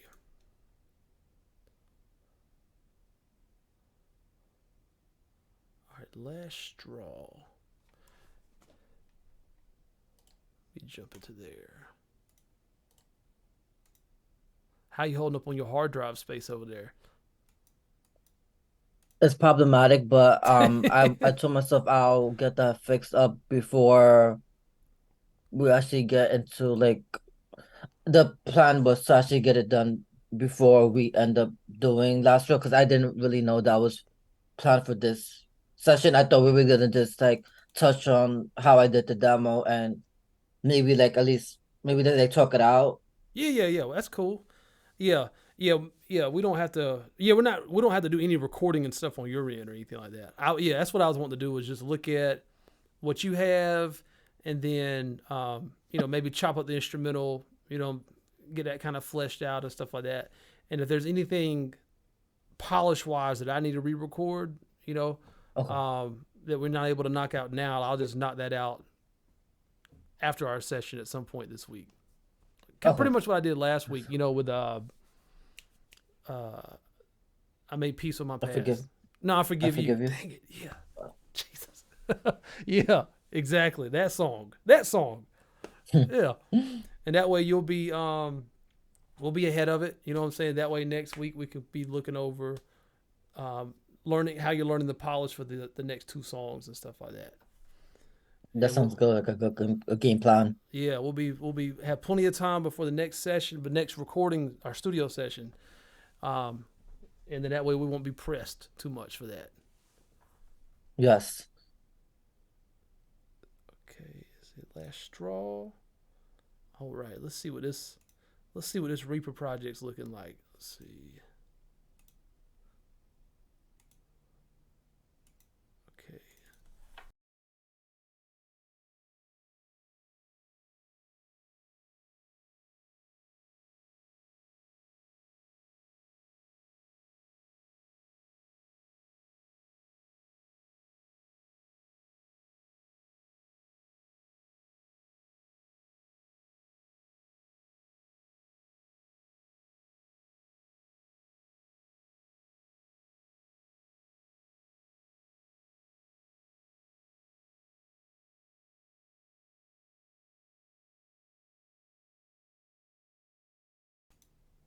All right. So does did you create a Reaper project that has the recordings and stuff already in it, or do I just need to import stuff into a Reaper project? You would have to import the demo that I did into the project. Okay, that's no problem. All right, let me see where that's at. See. All right, last straw. All right, I see instrumental stems, revolution. Okay. Now, where is? Do you know where that demo is at? I popped it in the folder. In the last straw folder. Let's see. Call Batch projects.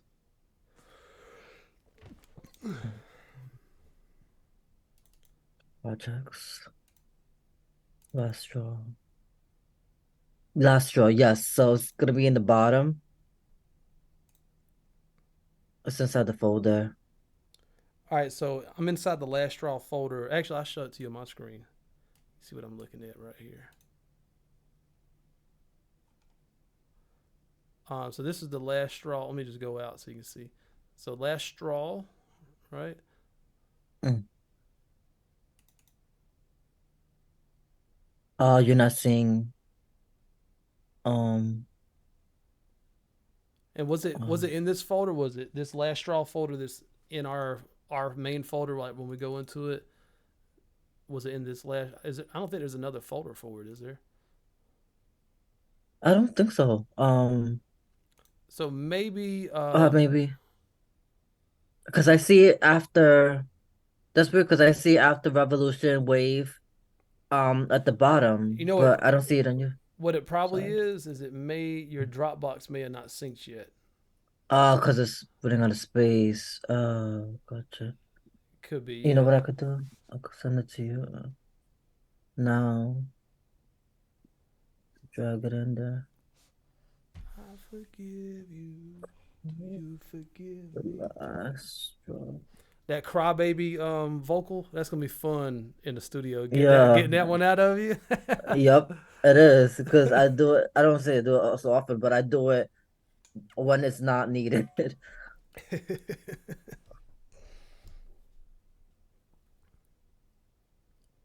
So I just sent it via email. Had to make sure the photographer gets that on film. I was working on that part. Yeah, for sure. For sure. I'm gonna be like, have the camera like already like on deck. Ugh. So that one's da, da, da, da, da. Cool. I forgive you. Okay. Okay, cool. Yeah, that hard drive space, brother, it's a constant battle, man.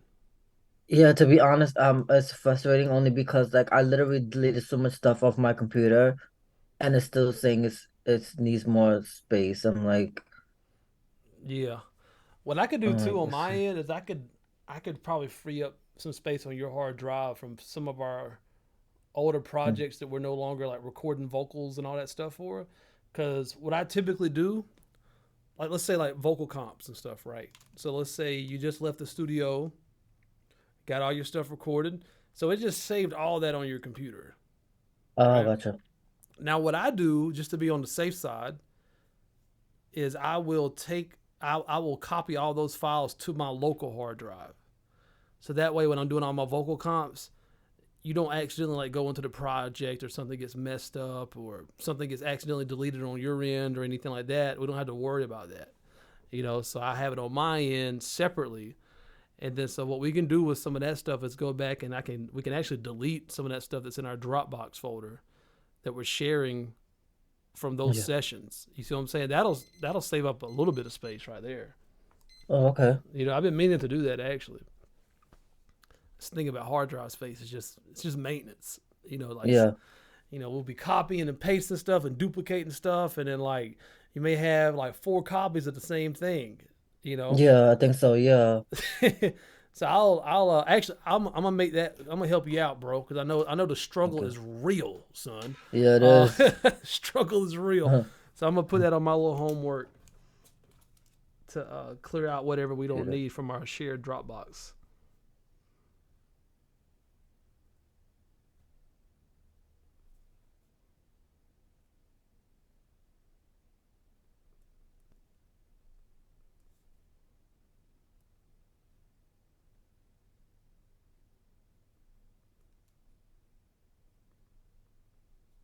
Okay, cool. All right. Last raw demo. Okay. You're gonna. I don't know if you got to hear it yet, but if you didn't, you're in for a treat. Oh yeah, I haven't heard anything. This is brand new. You're gonna get my real raw reaction. Yep. I don't know what to expect. Actually, I'm gonna go ahead and also grab the stems and all that. Okay, last straw. Last straw. Okay.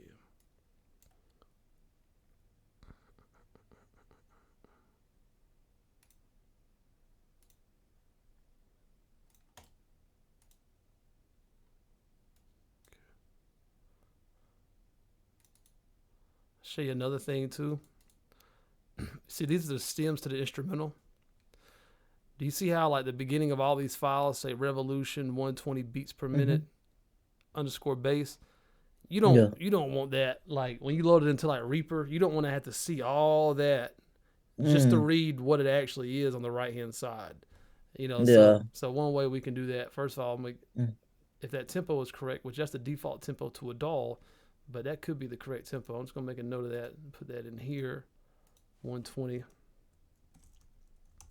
And I had this little lifesaver tool, man. It's a free tool I downloaded a long time ago. It's called bulk rename. And so I can go in here, highlight all these things, go to bulk rename.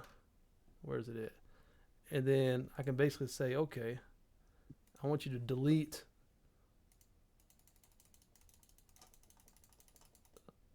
all that. And then I hit rename. Cannot be renamed.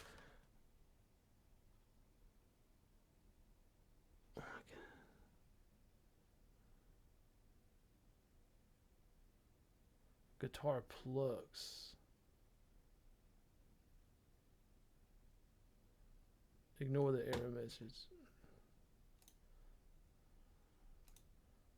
Guitar plugs cannot be renamed.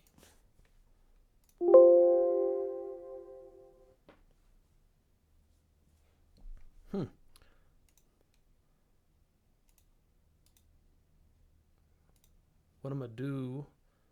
So this is in our Dropbox shared folder as well.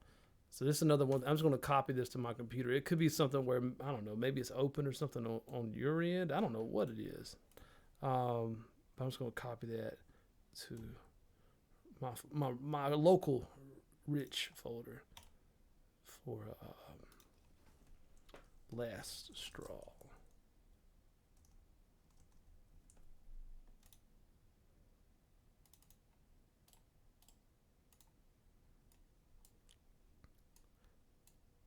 Now feel a little bit more comfortable making any type of changes like that. Okay. Bulk rename.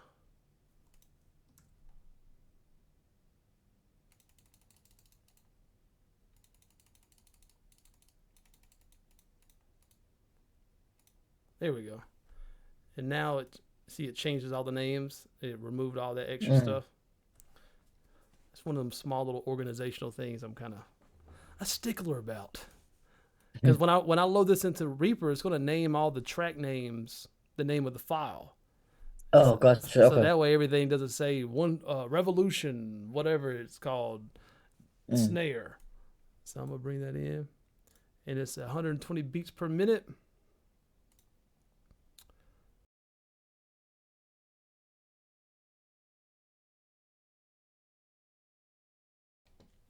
Just gonna create us a new straw folder. Save project is Rich Vision, Last Straw.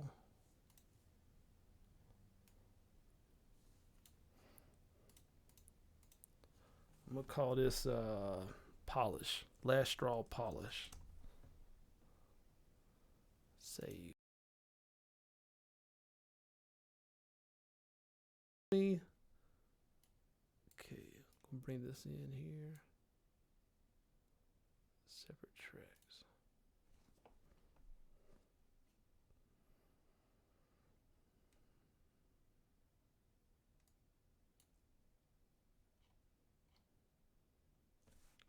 All right, so this must be the rock track. I see rock guitar.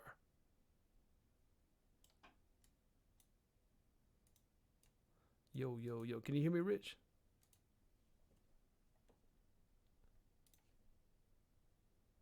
Check, check. Can you hear me now, Rich? All right, cool.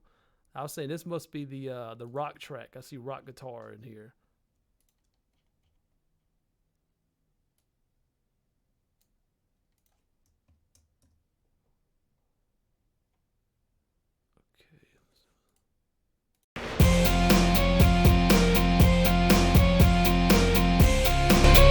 All right, that looks like the master file. Yeah.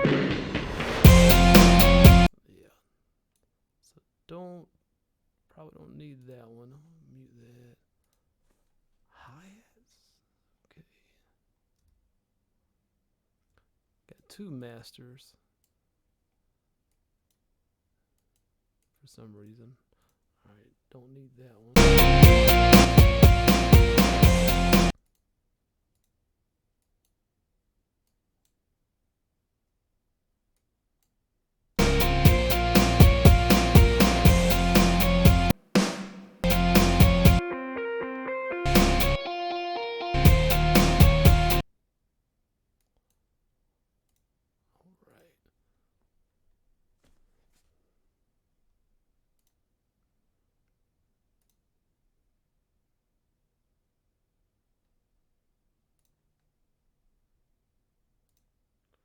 Last straw.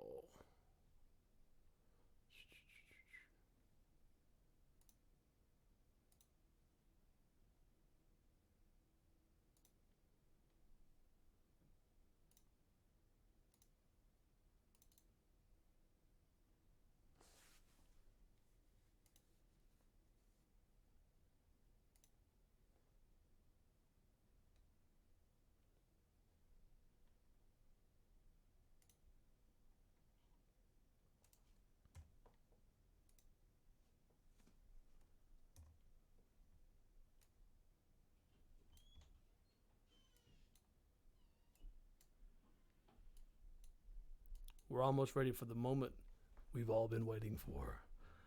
Let's see what Rich did over the rock track. This is gonna be interesting. Let me make sure this is all aligned to the grid and stuff correctly.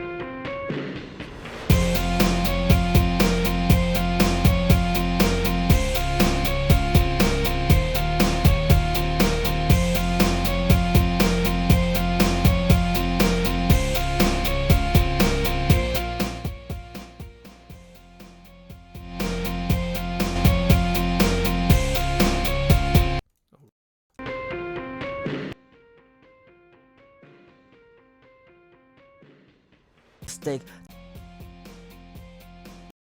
Wished, yeah.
All right, I'm already digging this beat.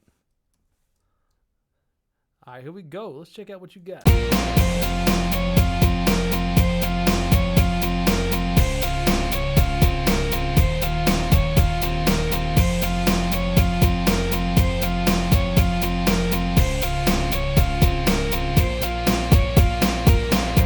power in your hands. Yes, my biggest mistake. Never needed your permission. Yes, to fight for change. Or to remind me that I'm just healed and yes, belong. I knocked you off the same pedestal I put you on. Sometimes I wish that I never picked up that phone, cause it taught me all the things that I should never condone.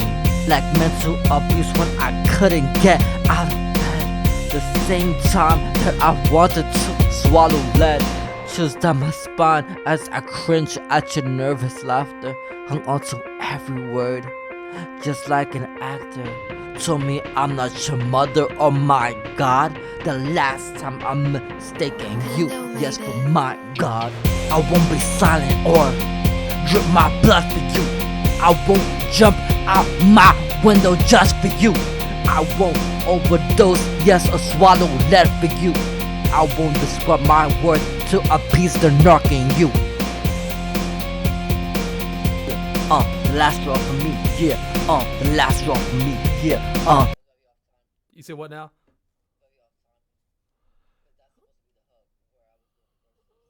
You know what it could be? Because maybe it could be the way you chopped it up.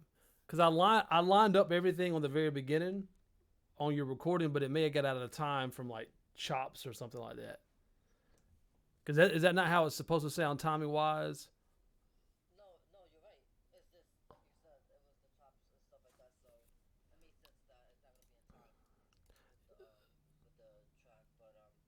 that's supposed to be like that part where the drums come in. That's supposed to be the hook.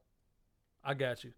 Let me see. Let me do this. Okay, so this is instrumental. Let's see. Place power in your hands. Yes, my biggest mistake. Never needed your permission. Place power in your hands. Yes, my biggest mistake. Never needed your permission. Yes, to fight for change. Or to remind me that I'm just healed and yes, belong. I knocked you off the same pedestal I put you on. Sometimes I wished, yeah, I never picked up that phone, cause it taught me all the things that I should never condone. Like mental abuse when I couldn't get out of bed. The same time that I wanted to swallow lead. Chills down my spine as I cringe at your nervous laughter. Hung on to every word, just like an actor. told me I'm not your mother. Oh my God, the last time I'm mistaken you. Yes, for my God, I won't be silent or drip you. And so this part right here, I won't be silent or drip my blood for you. I won't jump out my window just for you. I won't overdose, yes, or swallow lead for you. I won't describe my worth to appease the narc in you. Yeah, the last straw for me, yeah. is that the hook right there? Okay. The last straw for me, yeah. The last straw for me, yeah. The last straw for me. I refuse to shift my reality, yeah, and taking back my power that belongs to me. Yeah, that belongs to me. Yeah, that belongs to me, yeah. The last straw for me, yeah. The last straw for me, yeah. The last straw for me, yeah. The last straw for me. I refuse to shift my reality, yeah, and taking back my power that belongs to me. Yeah, that belongs to me. Yeah, that belongs to me. All right, then we got a cut. Let's see. I forgive you and your soul. All right, so now this gap right here is just the error in the edits or the export or whatever on your end. Like, do you want to go straight into this next part like this? Yeah, that belongs to me. I forgive you and your soul. Like that? Or would you want that pause to be in there?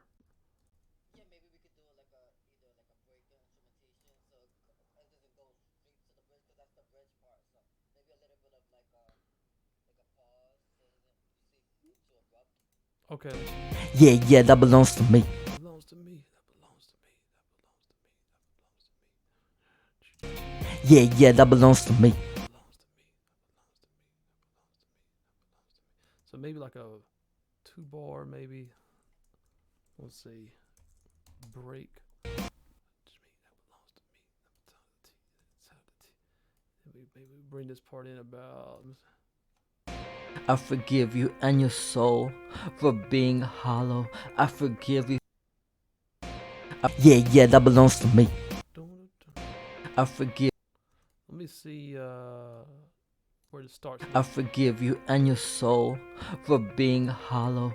I forgive you for the pills I almost swallowed. I forgive. Alright, I'm trying to find where it's at in the loop. I forgive you because healing is my master key. Alright, there we go. Alright. So it should be like that. I forgive you. I forgive you and your soul for being hollow. I forgive you for the pills I almost swallowed. Alright, this is bridge. Right? Let's see. Edit. Bridge. I forgive my master key.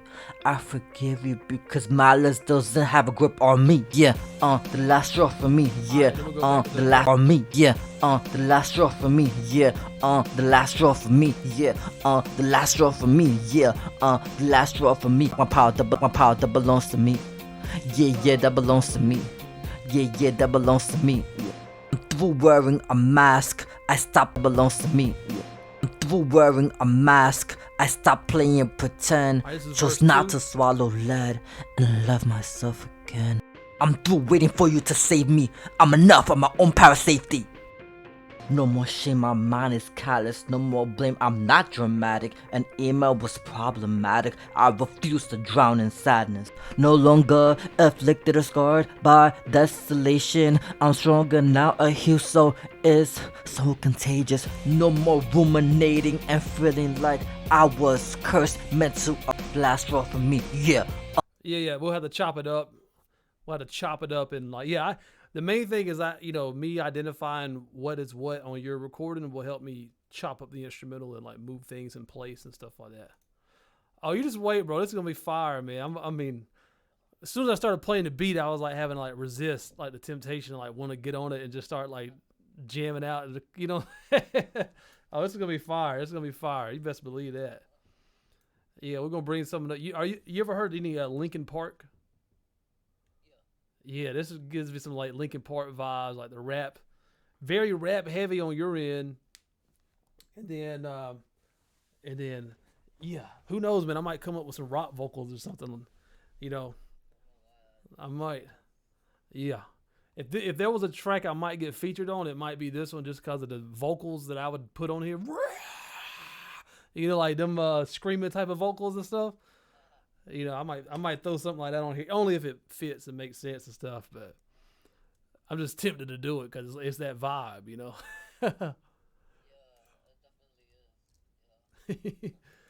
Let me notate this verse here.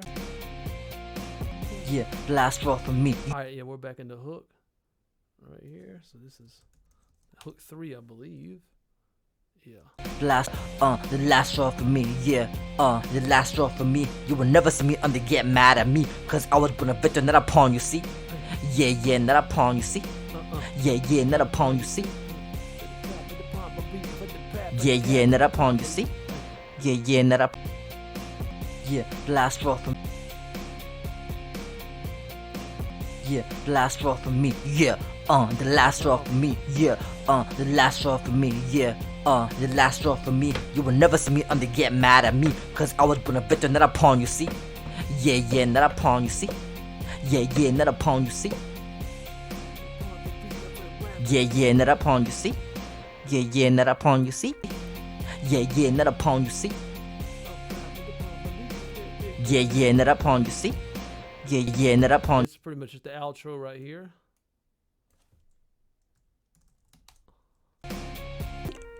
Yeah, not a pawn, you see. Diva made it. I get a bunch of girls to talk sexy on my beats to make guys buy them.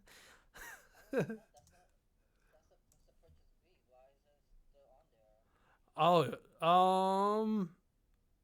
well, this is over. This is the recording that you did on your end. Yeah, because it was throwing it off because you had chopped it up and stuff like that. So I'll go off of this as just my idea of how it's supposed to be structured, and then I'll be going through the actual stems and like chopping them up and like making them fit your vocals. Yeah, but yeah, that's just from your recording. That's all.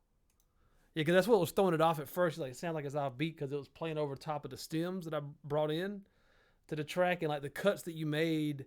You know, it's not like in time and stuff like that as far as it being directly on the grid and stuff. But yeah, bro, that's gonna be fire, man.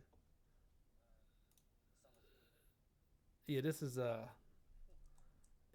be Let me put this intro.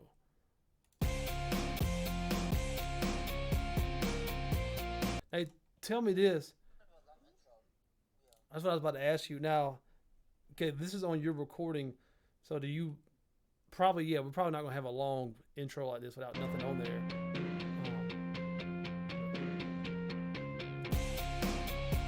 And that feels like, because that feels like the hook playing right here, this part right here.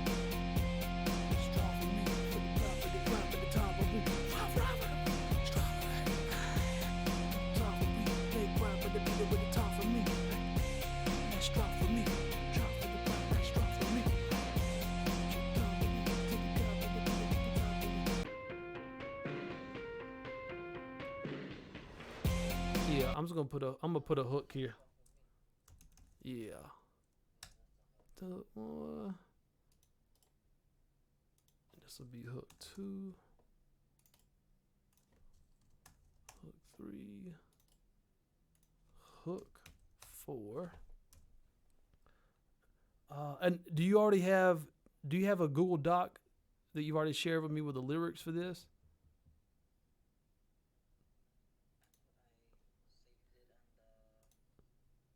ClickUp, or you may have. No, it's fine if you've already done it.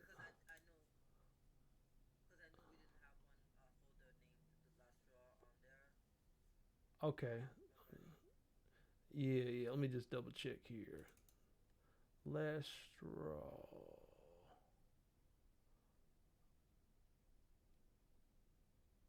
Okay, yeah, I don't think I have the Google Doc yet. Because usually I create a folder, like whenever you share it with me, I'll create like a folder for whatever the song is. I can search my drive. You may have shared it with me, and maybe I forgot to add it to a folder. Let's see. Last straw. You want to say you want to like show you on the document? Yeah. If you have a Google Doc, just add me to it as an editor, so I can like make edits and stuff. As I add my polish, that'll help out, like just looking at the lyrics and stuff like that. But yeah, bro, I'm looking forward to playing around with this one, man. Like this is like this is my other genre I love a lot, man. I love rock music, and they kind of tend to blend together when I'm making my own songs by myself. Like the rock and the rap kind of are brought together, and yeah, it's gonna be fire, bro. Yeah, yeah, bro. Yeah, I'm gonna do. I'm gonna. Line just so that it doesn't get confusing. So because I know there's a lot on the sheet, but I put the line after the second after the last hook, so we know that it's not yet after that hook it's like nothing. So it's like a line across. So everything else is like like not like a mess, but like that has nothing to do with I got you. It's kind of like your. that is a final version of the ones on top. That's why. I got you. Yeah, the stuff on the bottom is the chaos stuff we was talking about. That's like, Right. yeah, the brain dump, just throwing stuff down on the page, like figuring out what it is. All right, let's see. I don't know if I put the bridge on the song either. Let's see here. Rich, rich, rich, rich, rich. I forgive you and your soul. Oh yeah, the bridge is all the way down here. Last straw. The bridge is after hook 2. Yeah. Yeah, exactly. So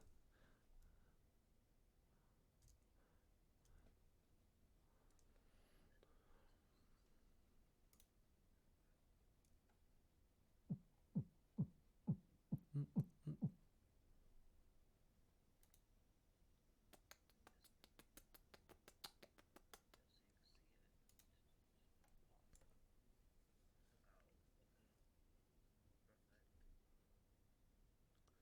Perfect. Awesome, bro. Well, let me see. Let me save this.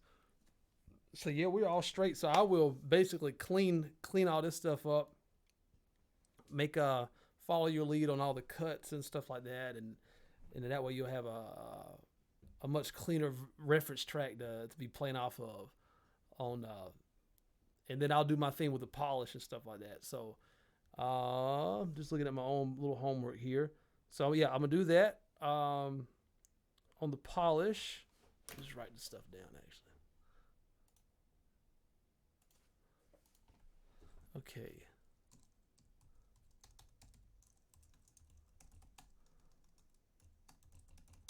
My homework is to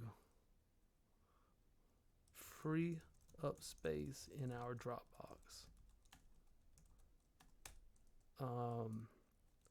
Chop up Last Straw instrumental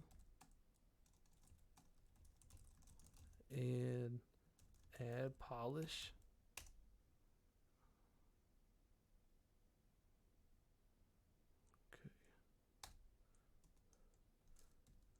Okay.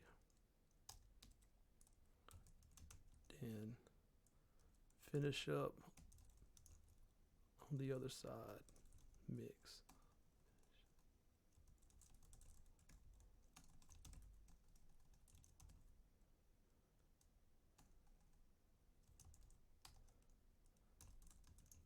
All right.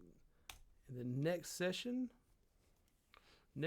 we'll be checking out. Check in on progress for learning polish for Last Straw.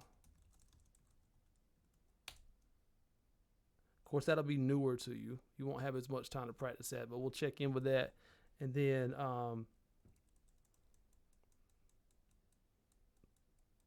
I Forgive You for Me.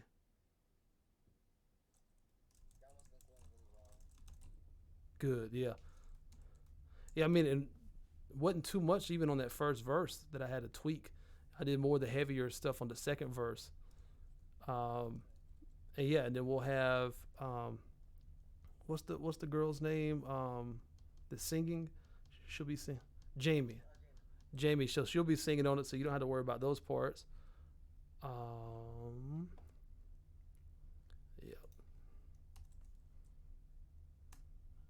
Let me check out.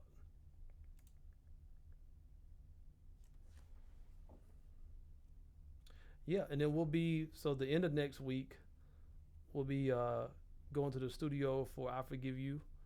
Um, and so yeah, so that'll be our main focus. Next session is making sure everything's good with that. Um, and then yeah, looking good, man. Like I feel like we're caught up now, man. For the longest, we were just trying to catch back up. Feeling good now, like. And so really,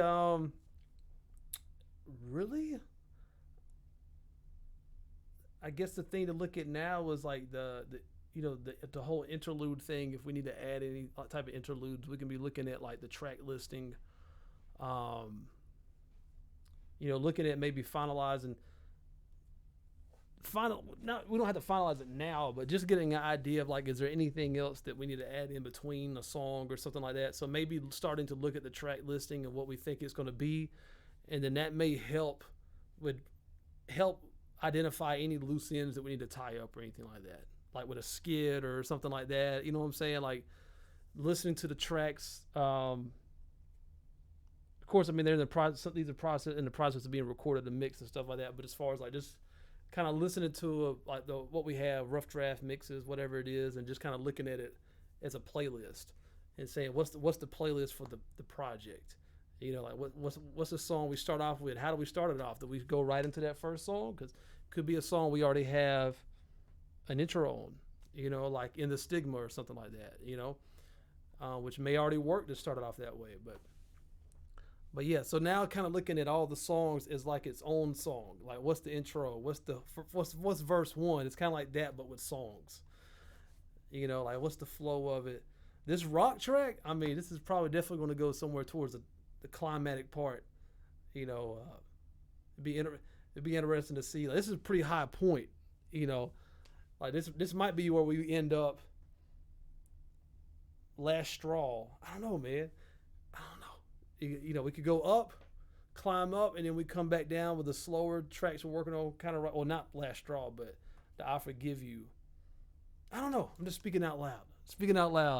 But that's what we needed.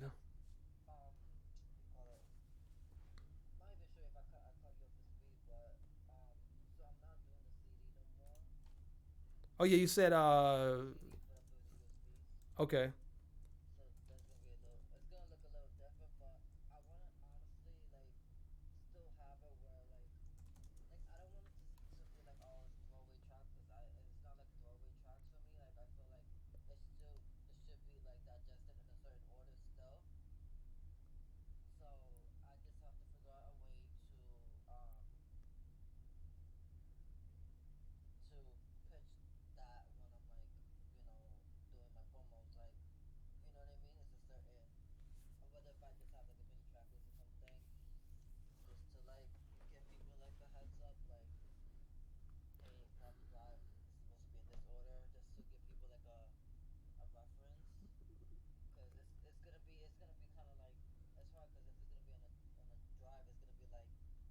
Well, well, well, yeah. If we put it on a drive though, we can structure it to where it does show up in a particular order.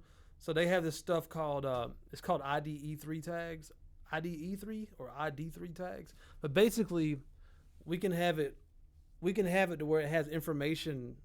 It's kind of like similar to like if you ever play a CD on your computer, it has the track information and stuff embedded into it. So it depends on like if you're doing WAV files or MP3 files, but we can put that information in on there, and it'll show up in order.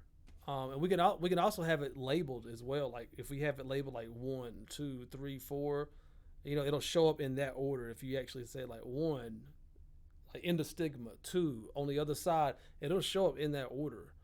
Um, yeah, and you can embed like your album artwork into your files and stuff like that, so that shows up when people play it like on a phone or MP3 player, their computer or whatever they're playing it on. You know what I'm saying? And something also to keep in mind too is with thumb drives. So just keep in mind whoever you're promoting it to. So like here where I'm at, I mean, CDs are pretty much obsolete, but still, there's still people who listen to CDs. But it's very rare. Like if someone handed me a CD, I'm not going to be able to play it, like because my car don't even have a CD player. You know, and like a lot of laptops don't even come with CD players unless you get that package. Or my computer doesn't even have a CD-ROM in it. I have a separate one that I can add to it. You know what I'm saying? If I needed to, on the rare occasion I have a DVD or a CD or something I need to use, but it's so rare to like use like CDs anymore.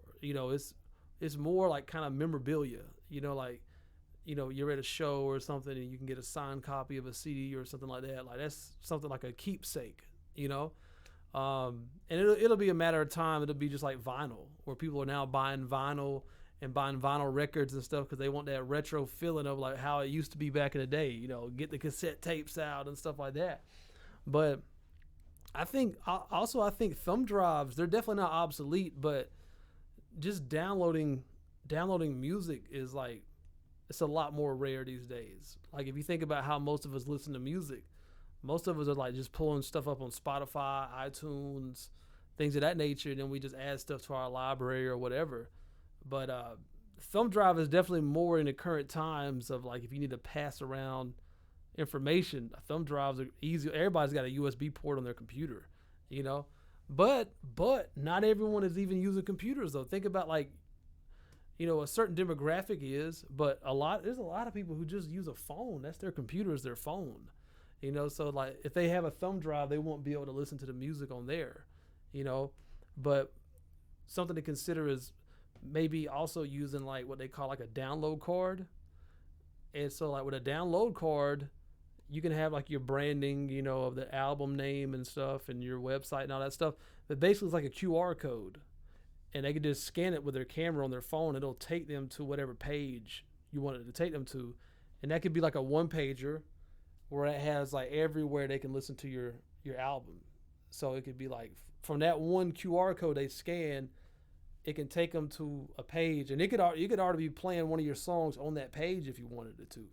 Or if you have like a music video you're wanting to promote, like you can change out whatever you want on that page. Like you can change it, and you won't have to change the link to do that. But from there you can have like a one-click thing where they can listen to it on wherever they listen to music at. I've already done this. I did that with the first single, with Under Sigma. Oh yeah. The another benefit to the Q, or talking about overhead, it'd be even cheaper to use like download cards and thumb drives. You'll save even more money just using some download cards with a QR code on it. And and with the QR code, you can track analytics and stuff like that. So like you can see how effective you are, like how many streams, how many more views or streams are you getting from what you're doing on the promotional side of things. Because I mean, thumb drives, I mean you can only get so many of those. I mean, because that's going to cost some money. So what is the thumb drive? Are they cheaper than CDs? I would imagine they were. Yeah, I was about to say I'd imagine they're more expensive than CDs. Yeah, that's why I'm like, man, like, I wish, I was able to still do CDs because they were way cheaper and I could make a good markup where with the drives, they're costing me more money, so I would have to like sell them for at least, let's say 10, 15 to make a good profit, at least. Oh, I got you. You know what I mean? Because if I'm going to go on the cheap, which is like, let's say five and change, and then if I want to get cases, and everything adds up.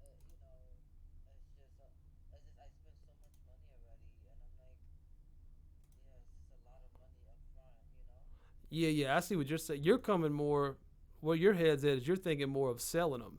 That's why you're thinking of like more of a physical kind of medium to sell it. I got you. Like I can't. I love the free boy, but I can't. Like I spend so much money on like website, the merch. Yeah. Like I can't. Like I can't spend another dime really. And then and then I have to get Jamie to do the vocals. That's another. So I'm like I'm trying to like figure out ways to save, but then I'm still having to pay out on other extra stuff that I didn't really accommodate for. So now I'm kind of like pulling back on stuff. Like even with the production, I pulled back on stuff. I started getting just I just bought the two least beats just over the last couple of days. I'm like I have to get this done, Yeah. but it's just everything is it's either time investment or money investment is or both. Yeah. Yeah. So it is what it is, and even the social media with stuff. But I mean, I've has delegated that too because I can't do everything. Yeah. I just yeah. Yeah. Yeah. I see what you're saying with the yeah, with the download stuff. You know, so you see kind of two modes of thinking with that. With me is like one is you have the USB sticks which is what you're using to sell. Like it's like merch basically. It's kind of like an extension of your merch. It's the music, but it's a piece. It's a part of your offering of what you can physically sell. Like you can sell that at a show along with hats, T-shirts, whatever you have merch wise. And then on the other hand, you can have your promotional materials, and that could be like it could be a flyer, a business card, or something like that. And that's what you can pass out thousands of.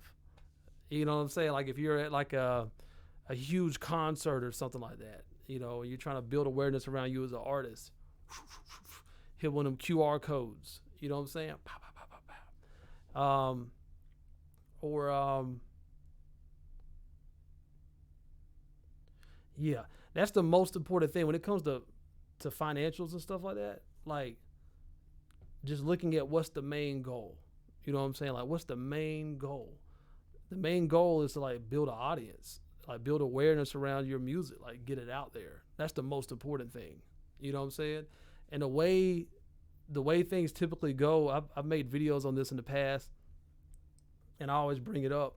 But like when it comes to budgeting, often so much of the budget goes towards just like creating the product, and then there's like very little left over. Like the promotion and the marketing is sometimes it's like an afterthought. And it's like, okay, well, we'll just put whatever we have left over towards that. But that's the water. That's like the blood. That's like the lifeline of that project being successful or not. Is that promotion. Like I made a post a while back, and I was saying like, which budget would you rather do? Would you rather have budget A and it was like, record a whole album, maybe you get like 3, music videos, all that type of stuff, album artwork, and then it said like promotion, like the promotional budget is like $0, for that one, and then like budget B was like you do one song, same exact money spent, but budget B you have one song that you get done, maybe you do a music video for that, and then all the rest of the money that would have been spent on all the other tracks are being spent towards promoting that one song, and that's the difference. And so many people's like, man, I'm going with A, bro. I'm trying to like drop as many tracks as possible, but but yeah, that promotion, man, it's work, bro. It's work and it's time and it's money, it really is. It's time and it's money. And regardless of when your project releases, don't think that just because it's been out, let's say 6 months, it's been out, don't think that I can no longer push it and promote it. You know what I'm saying? Like it's still going to be relevant. It's like the message behind what you're putting out, that's timeless. Like mental abuse is not a fad. You know what I'm saying? Like that's one of the huge things going on right now, as far as like a lot of awareness is being built around mental abuse and narcissism and stuff like that, but yeah, I see what you're saying with the from a strategic standpoint. Like, you know, one thing I like about lack of resources, or like when things are tight, it just causes you to be creative. You know, like it causes you to be innovative. Like, and it forces you to focus on just the important, like the main things. You know, like what's the stuff that you can do without, what's the stuff you can't do without.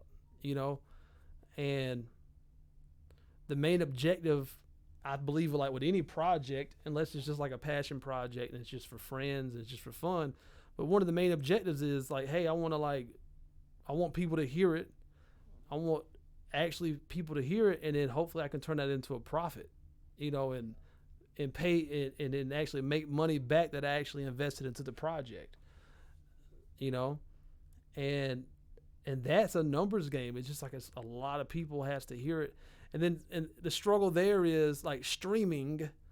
I mean, streaming is, you're not getting paid much for, you gotta be getting a lot of streams, you know, a lot of streams, and it's still like, you know, it's not a whole bunch now. But if you're focusing on like a local fan base, then you can actually make potentially a lot more money doing that. You know, like if you can actually get people to come out to the venue that you're at, and like people are actually buying tickets to something, you know what I'm saying? They're actually buying merch or something like that. Like this stuff has typically more value than like just getting some streams. You know what I'm saying? That like you're in like one of the meccas when it comes to music. You know what I'm saying? Like you are there. You're already in a place where a lot of people are just trying to get to. You know, Atlanta's one, L.A., New York. I guess you could say Texas is probably another one, and Florida maybe. But those are kind of the hot. But the main ones is like New York, Atlanta, L.A. are like some of the hot spots.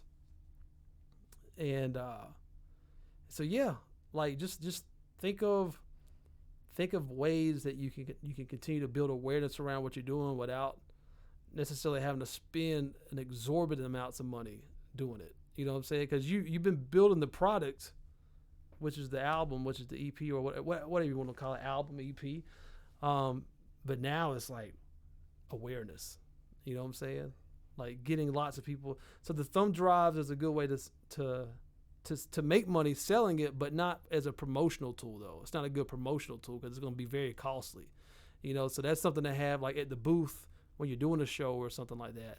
But like also be thinking of like, okay, maybe not necessarily even right now. Again, do what's within your budget. You know what I'm saying? Don't go crazy. But like thinking of like ways to build more awareness, you know, with like flyers or, you know, things that you can leave behind so people can have your links and stuff like that. Easy ways for them to follow you and connect with you and listen to your music and stuff like that, you know, for the people who aren't necessarily paying for something, you know. Yeah, I have to figure out like how to do both, like you said, because I don't necessarily want to innately. I don't want to like. I don't want it to be like, oh, if people don't support, like if people don't buy, like I feel, because I'm very like black and white, like if that makes sense. Like if I'm like, I'm very like, you are you either for me or against me. I'm not. I don't do like the middle. Yeah. So which is, I think that's good and bad, because when it comes to the music stuff, I'm like, it's, you have to kind of like be middle. Yeah. Because it's like, I don't know how to explain it, because it's like I don't want to be like, oh, like you better buy my music or else you're not gonna hear my music at all. Yeah. I don't think that's very healthy at all when it comes to being an artist, and still like, especially now I'm like fresh out of like hiatus and actually like have like a lot of songs to like put out there. I feel like that's not a good way to like come in the game, like, oh, like you have all this music but you just like, you know what I mean, like a hoarder. Yeah. You know, I'm like, I don't want to do that, so I'm trying to like figure out how to do both without feeling like, if people like, I don't want to like diminish my worth, but then it's like, I know what people will need to hear the music for the first time to actually get into me, and not Yeah. just like one song. Right. So it's like, I don't know. Yeah, it's kind of like, you know, it's just it's interesting because like the climate now, like once upon a time, like music has always been free to an extent, like radio. You know, none of us had to pay to listen to radio back in the day. You know, but you would you still had to pay with your time. You had to get through all them damn commercials. You know what I'm saying? But you had to actually buy something to listen to the radio on. So from that aspect, it wasn't free. You had to have a CD player or a car or something that you was listening to the radio on. But you had to buy the album to get all the other songs. Like there's songs on that album you weren't going to hear on the radio. Nowadays, like it's just all there. For like what you would have paid for one album. Now that's a subscription for everything. It's like you don't own copies to any of the music, but you got access to play it all and without any commercials. So there's that aspect of it where people are accustomed to being able to listen to music for free. They can pull out any album that comes out, Nas, Eminem, Jay-Z. Just that day I got access to it, I can just play it right now. There's that aspect of it. And then there's the aspect of it that, hey, I need to make some freaking money, man. Like, I didn't get paid too, and that's really, when it comes to doing the shows and stuff like that, that's where most artists usually make the majority of their money is the shows. It's not necessarily the music or even the streams. Like a lot of these videos you see and getting all these millions of views, a lot of that money is going straight back to the label. Like the artists don't even typically see any of that money. So like they're making their real money on them shows, getting people out there to them shows. That's really where a lot of the money's at. People going out there, they buying tickets, they buying drinks, they buying merch. You know what I'm saying? That's where you selling your t-shirts and stuff like that. Like one t-shirt you could sell for like $25, $30. One t-shirt, versus, a stream or like a download for like $2 for one song. You know what I'm saying? Like, yeah, the music is really kind of just the initial connector, between your audience and you.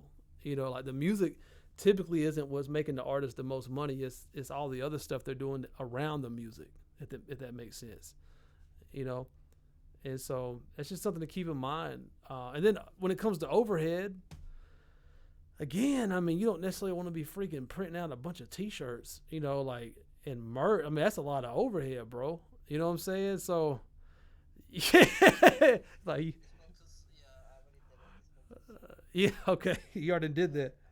Yeah, but you know what? Honestly, it's something to like, hey, like you said, $30 a shirt. I'll promote it here or there. Yeah, I'm gonna hustle to get my money back because I'm like, if I put it out, I'm like, you support, okay?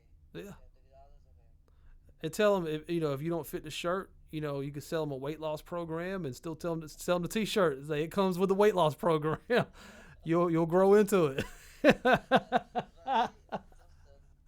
Nah, I'm desperate. I'm like, I am, because I'm like, man, I'm like, it just piled up. I'm like, all at one time.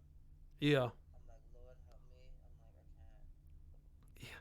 It's So like, it's kind of like this, and I'm like, wait a minute, hold up, let me skirt. Let me figure that back. let me put them brakes. Like the Road Runner, on Looney Tunes. Skirt.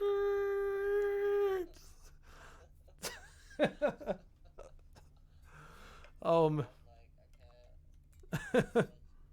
Mm. Yep, I'm done already. So I'm like, okay, cool. So now dial it back. Yeah. Yeah, but yeah. So that's good though. I mean, you got the merch. You got to sell through that merch. You know what I'm saying? Get that money back. Sell through that merch, and then, like I said, if you can, like, okay, part of it is, all right, to make money, you got to have people to sell. You got to have customers, right? You got to have customers. Fans are customers. Not all fans are customers. Some fans never will buy anything, which, that's arguable that maybe they're not a fan. Like I'm very hesitant to call myself a fan of an artist, because to me that's like a title of pride, of like how much someone is supporting what someone else is doing, like going to all the shows, you know what I'm saying, buying all their deluxe editions and all. Like that's a fan. That's like a diehard fan. Like anything you coming out with, it rocking with you, And so there's those.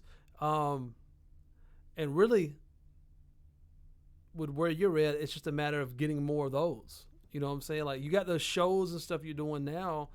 So like you got shows that you may show up to where you may not, where you may be like a new person to these people, and so from there you want to be winning over some of these people, and gaining a following that way, and then also, through outlets like there's mediums that you can do it on the internet. There's ways to build a following that way, but also like in person, like going to like going to shows where there's like-minded people like you. That's like there's a lot of people there. You can be passing out promotional stuff.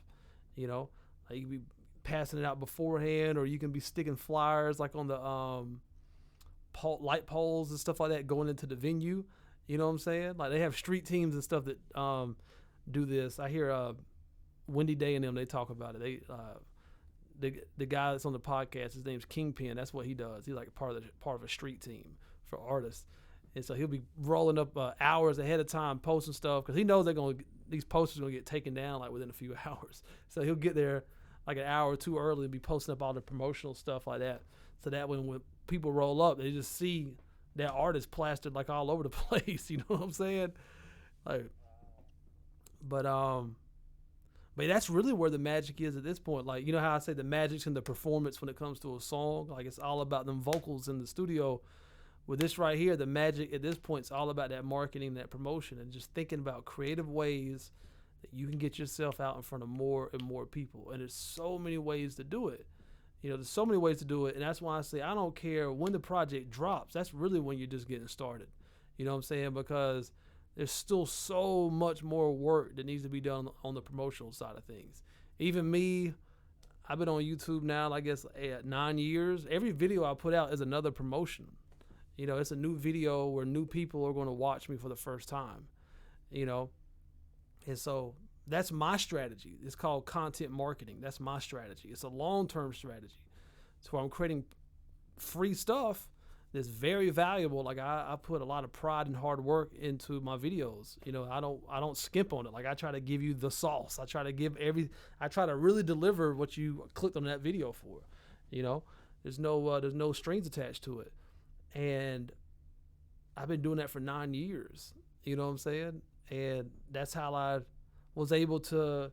I was doing that while I'm still working like a jobby job, And I did that until I built up enough clientele, enough of a, I have a fan base, quote unquote, but enough of a clientele to where like, okay, shoot, this is full-time money now. Like I got enough clients I've built trust with over the years, and enough new ones coming in all the time to where this is sustainable, but it was a lot of work to get to that point. You know what I'm saying? Like to where it was like trying to do well enough to where I could call it part-time money. So now I'm doing like a part-time job, and then I got part-time income coming in with my business. And then I just continue to make them videos on YouTube, continue doing what I'm still doing today, constantly feeding that machine. And like every video is like a little advertisement. In a sense, that's the purpose it's serving for me and my business, and my bottom line is it's another video out there that's adding value that people are going to be potentially watching for the first time that may become a customer at some point. And so same thing with you, but in a different way. Like you're not, you don't necessarily need to be teaching people how to rap to build a fan base, but just whatever it is that you're doing, like, shows, you're showing up to shows that's promoting, whether you're doing like podcast with other people talking about, mental abuse or whatever, or thinking of creative ways to create things on the internet that can build awareness around you as an artist, where you're making a remix to a song that people are searching for, or, maybe making a song about something that's about to come out, that still fits you and your brand and like what's true to you. You don't want to just turn into like a view whore out here just doing anything. There's plenty of them, bro. Like just then people just saying, please watch me. I need attention so bad. Look at me. But they out there. They are out there. It's crazy, bro. But yeah, the promotion and marketing, that's just like music is a lot of work, but you know, it's like the marketing and promotion is where like the real work is. Like that's work you're gonna be doing forever. Is constantly building awareness around you as an artist and stuff like that, and thinking of creative ways that you can do that. You know, maybe it's collaborating with another artist that's similar to where you're at. Like maybe, let's say you got 50 fans, and you collaborate with another artist in some type of way that has 50 fans. Well, now you could potentially have 100. You could double up just like that. You know, stuff like that. Like just thinking of strategic ways that you can build awareness. Look around you. Look at organizations. It could be schools. It could be places where you could volunteer or whatever. All building awareness around what you do as an artist. You know, like my name's Rich. This is the music I'm making. You know, I'm out here, as your shirt says, I'm a hope dealer. You know what I'm saying? I'm out here spreading hope and, encouraging people, you know what I'm saying? Like anti-suicide, mental awareness, all that type of stuff. There's a need for that everywhere, bro. Like there's a need for that. See, there's a movement built into your music already, you know, and then you just got to continue to tap into it and find those places. And it all comes back to your music. You know, people are always asking whenever they're talking to someone, who are you and what do you do? You know, and you already got the what you do is everything you've been investing this money and stuff into. And that's what you got to keep pushing well after the project drops, well after October. Keep pushing it. Like just keep pushing. I'm in 8-9 years. I'm still pushing it. You know what I'm saying? I'm still pushing out videos and content and stuff like that, and still thinking of creative angles and ways and maybe doing things in a way I haven't done it before. And success is when preparation and opportunity meet each other. It's where they intersect. You know, sometimes it takes people so much effort before that one like lucky thing, quote unquote, happens. Like that one right person hears what you're doing. You know what I'm saying? Or that for whatever reason, that one song you put out just seemed to just freaking take off. For whatever reason. You know? Like that's the other element of just being consistent and just staying at it. Like I had a friend of mine who came from South Carolina to Atlanta, broke, like homeless, like literally homeless, like no place to live, was literally like sleeping in like cars, sleeping in carports and stuff like that. And all he had was a stack of his CDs. And he would just he would just be handing out CDs for free, asking for donations and stuff like that. And he did that one CD, bro. He promoted that for like 5 years, that one CD. And he's hitting the streets every single day with these freaking CDs, where he was like saturating the Atlanta market where people just knew who he was. He was just doing it so much. And that led to him like getting paid gigs, you know, and that's what he does like full time now. He's saturated that Atlanta market, and I seen him start from nothing, like just, you know, he put like maybe like a couple thousand maybe into like just recording the album. You know, he did it like, I think he did it like within a week. He just recorded everything and album artwork. He did like a few music videos later on, but he just pushed that freaking thing for years, man. And and it's old to you at that point, but it's not to the person you're passing it off to for the first time. You know, as much as I hate to think about it, there's still people watching some of my first videos on YouTube. And I'm like, don't watch it. You know what I'm saying? Like, but it's still adding value. And I felt that way at the time. That's why I uploaded it. I felt like this is going to add value to people. And I was doing my best with where I was currently at that period of time of my life. And people are still watching them videos, bro. And every new video I put out, it's also building awareness around everything else I already did put out. You know, there's people who literally go back and they watch all my videos. You know, like, so the same thing with you, with your music, you know. 5-10 years from now, let's say you're putting out another project. Well, that's still going to be promoting this project, because it's still going to be attached to your artist profile on Spotify, iTunes, all that type of stuff. And but yeah, so yeah, hopefully that gives you some things to think about, you know. But yeah, there's a lot of creative ways to kind of try to build awareness, even when the budget is tight, you know. Like one thing I did early on, bro, is I did something I call it sniping. And what I would do is I would find, this is before I started teaching people on like YouTube. Like this is when I was just sharing my music as an artist. And like what I did was is I would target like Lecrae's fans. I would go hang out on Lecrae's Facebook page, and I would just converse. I just talk to his fans, like they are already making comments, and I just jump into conversation with them, and I would have genuine conversations, like not spam, not hey bro, check out my hit single, link and dip, like nothing like that, like genuine conversations. Like I actually became friends with people. Like the person who created my first logo for Coal Mine Studios was actually someone I met from doing that. You know, I also met a girl from the UK. I ended up mixing like 2 albums for her from doing that. And that wasn't even why I was doing it. I was just trying to build awareness around my music, you know, but it's amazing what happens when you use social media to be social.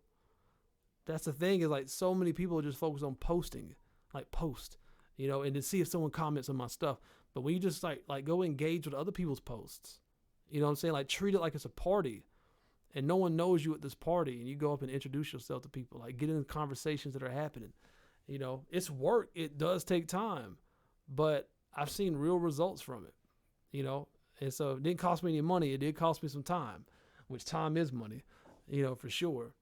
But, and then the other aspect of that is targeting other influencers.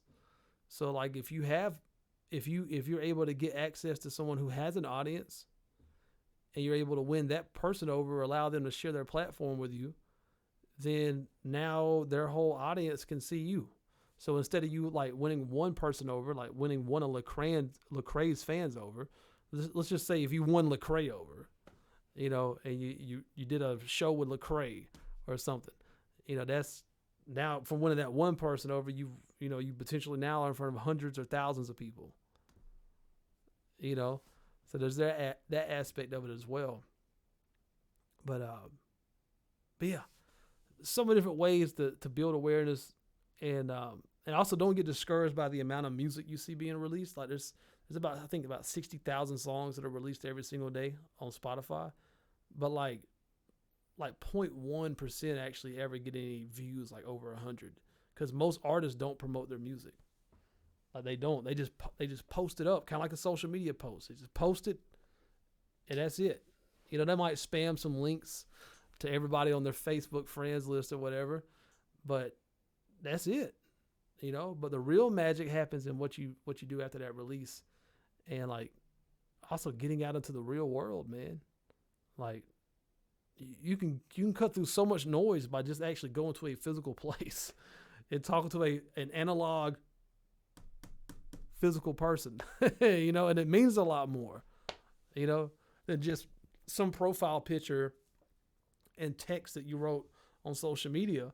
It means a lot when you're speaking to people in person, man. They get a much more sense of who you are. You can make so much more of a deeper human connection with somebody, you know.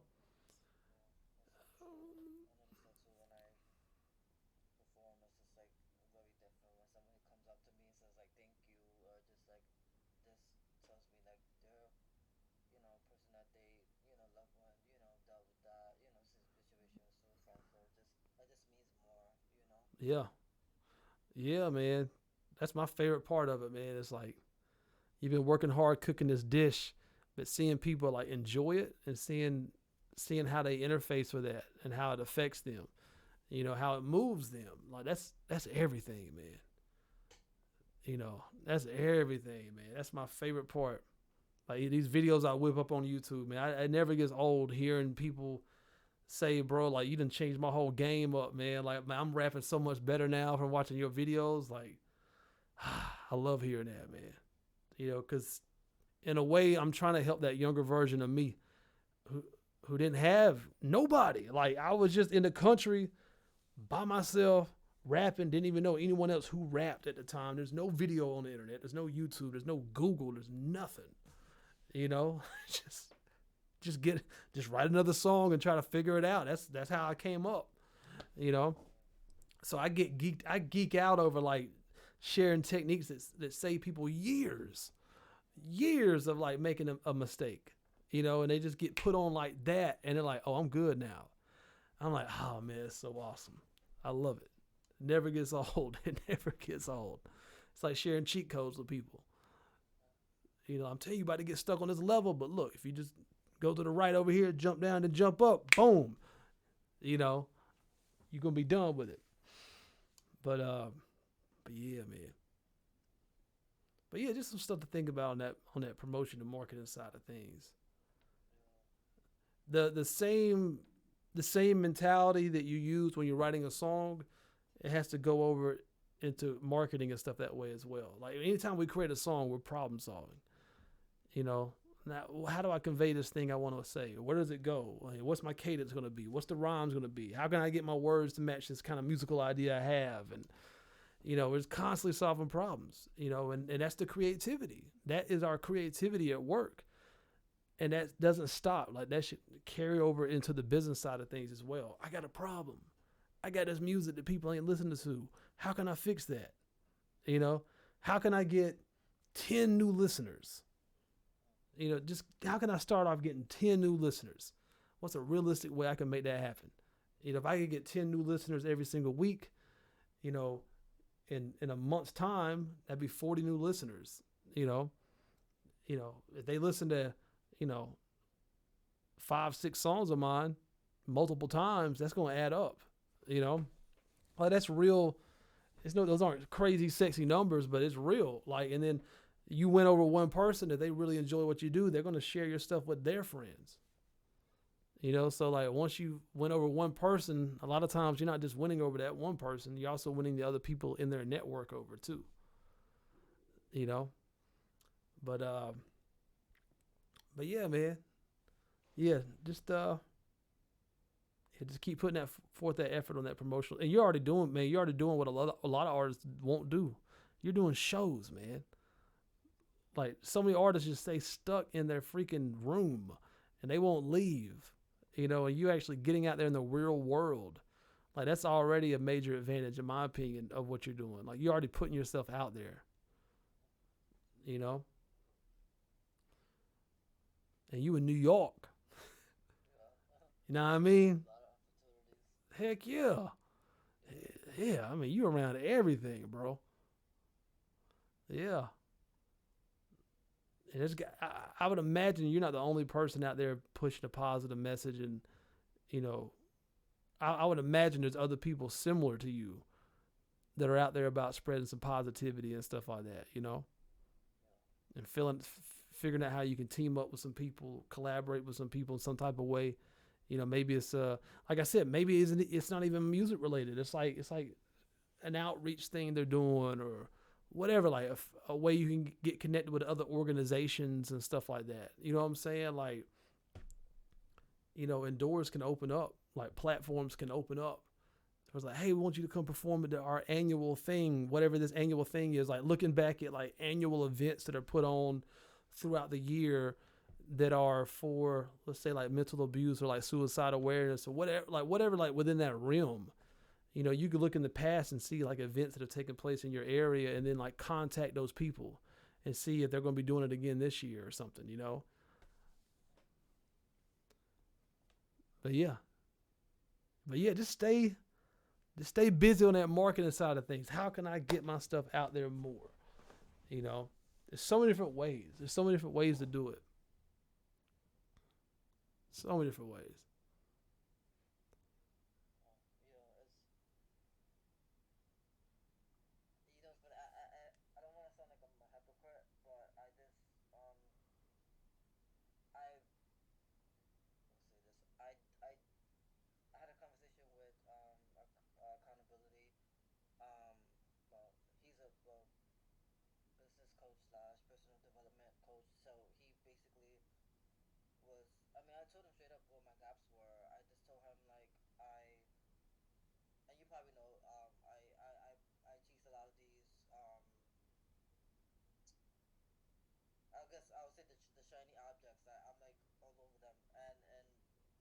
sense, it's like I'm chasing like after like okay, podcasts, news, everything, you name it, I'm chasing after, and it's like not in a bad way, but it's just like I feel like I've exhausted like to the 100 per XYZ.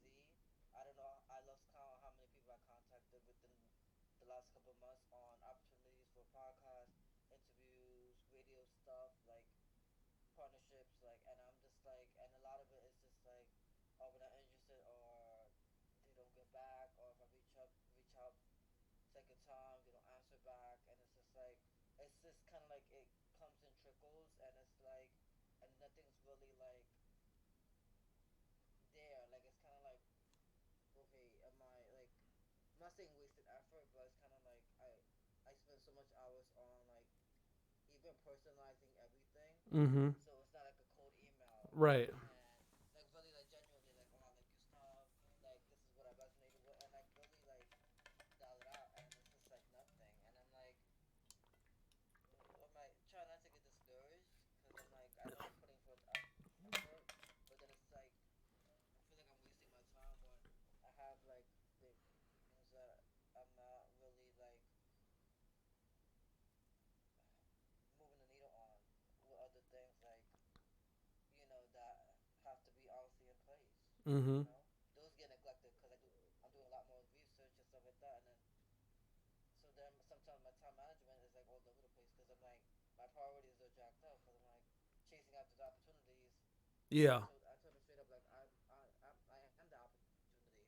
Mm-hmm. Yeah. So it's like Don't take any of that personal. It can be hard to as well when you put forth so much effort. Like that's so much of the normal origin stories of Eminem, for an example. Eminem, that happened to Eminem, and he's this white boy in this black genre, and Vanilla Ice already happened. They're like, oh nah, this ain't happening again. Like, you can kick rocks, white boy.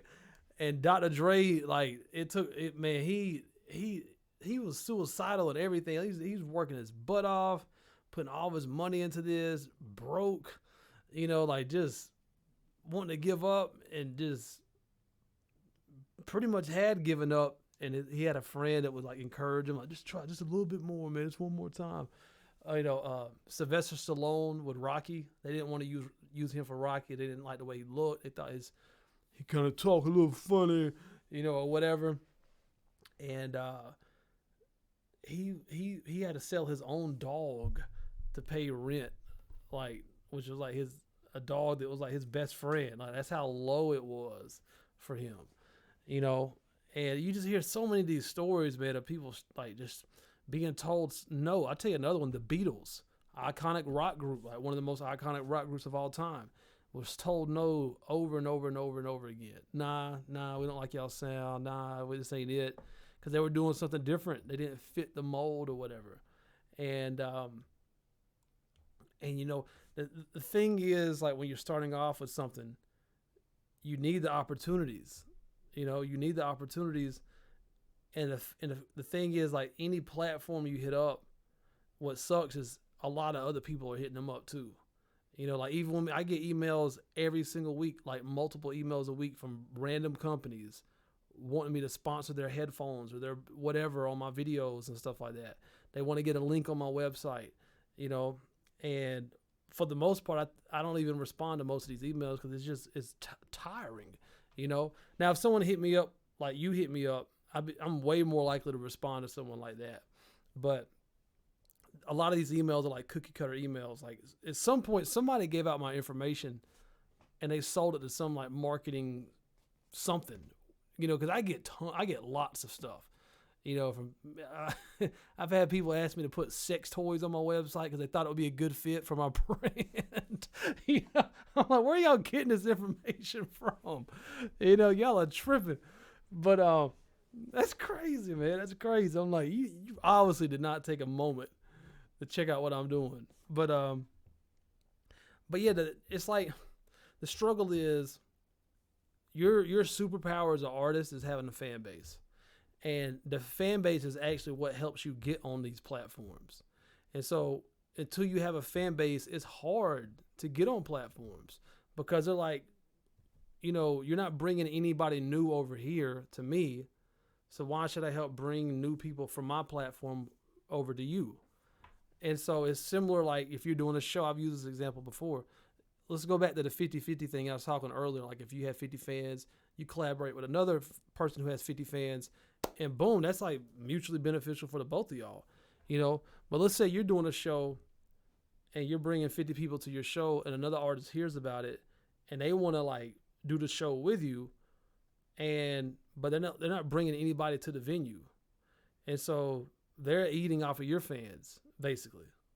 They potentially could win over some of your fans to them, but there's no upside for you with them except for like just you doing a good deed, which is cool. Like there's a time and place for that too. There's nothing wrong with charity and like just helping somebody out because they deserve the opportunity. You know what I'm saying? Like that's another part of, why God puts us in positions to where we can be a blessing to other people. It's not about us getting anything back. It's the fact that we help somebody else out. There's that as well, for sure. But like getting shows or like getting your music on the radio stations and all this stuff, it's always going back to there's got to be a demand for it. Like, where's the fans at? You know what I'm saying? And that's the toughest part in the beginning is like, I need fans, but I can't get on any platforms to get no more fans, So how can I build more awareness around me as an artist when like people won't open up their platforms and stuff like that? And that just goes back to what I was saying about like that like guerrilla marketing tactics of like talking to people one-on-one, like getting in conversations with people like on social media, handing out flyers and stuff at shows and stuff like that. Not that they asked you to, but you're doing it. Like you're just passing out hundreds of flyers, or cards or whatever. Like that type of stuff, like going to actually what you're already doing, like getting into like shows and stuff, like talking to people throughout the week when they have downtime. Like one thing I used to do is I would like go through downtown Athens here in Georgia. It's like a big college town. And I would go down there during the week and I would talk to people who like owned the bars and stuff like that. Cause there was nobody in there during the week. And I would just show up and be talking to them and explaining who I am. And they would be talking to about other things that were going on and different shows that were happening and stuff like that. And hey, maybe you should check out this person. They're doing this or they're doing, you just find out what's going on, by just getting in these conversations. But that's the biggest struggle, man, starting off. I had to go through the same thing with my business.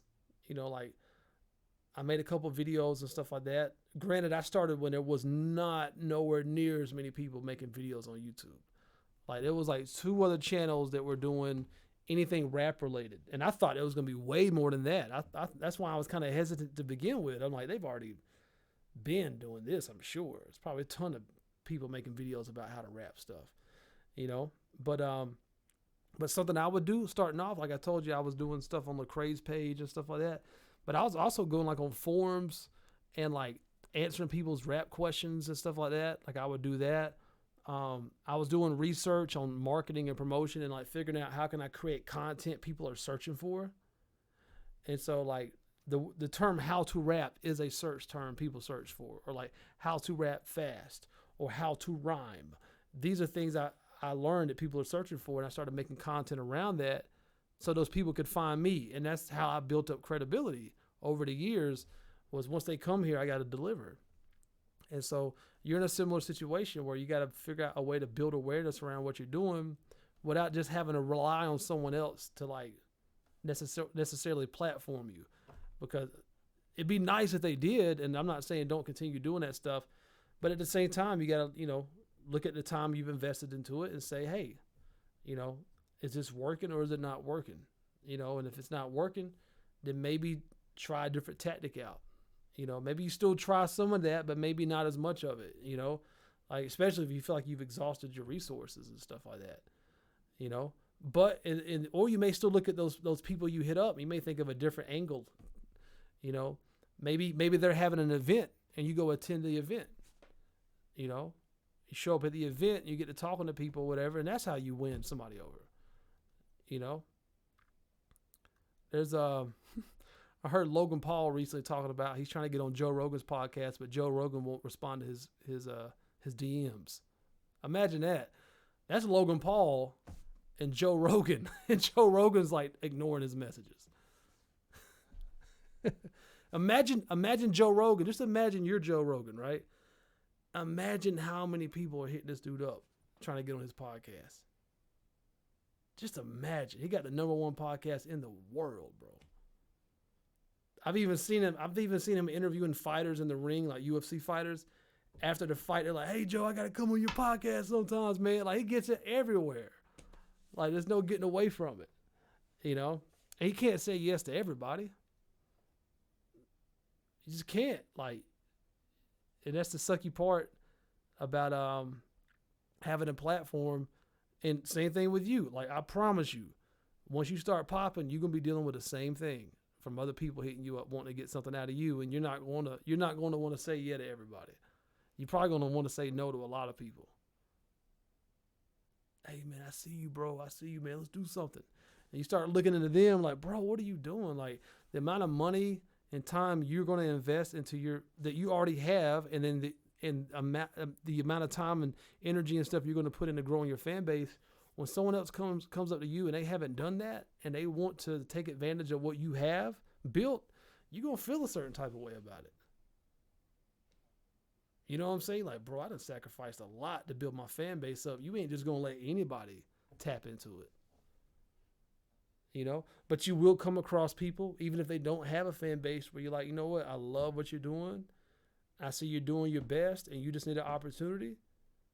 I'm going to help you out. You know what I'm saying? I'll share what I have with you. You know what I'm saying? And that's something God will give you discernment on when it's time to do stuff like that, and when it's time not to. It just takes some discernment, but yeah. But yeah, don't take it personal. That's totally normal, man. Unfortunately, it's normal. It's normal. It's that climb up, and once stuff is really popping for you, then everybody trying to beat your doors down. What Mike Jones say?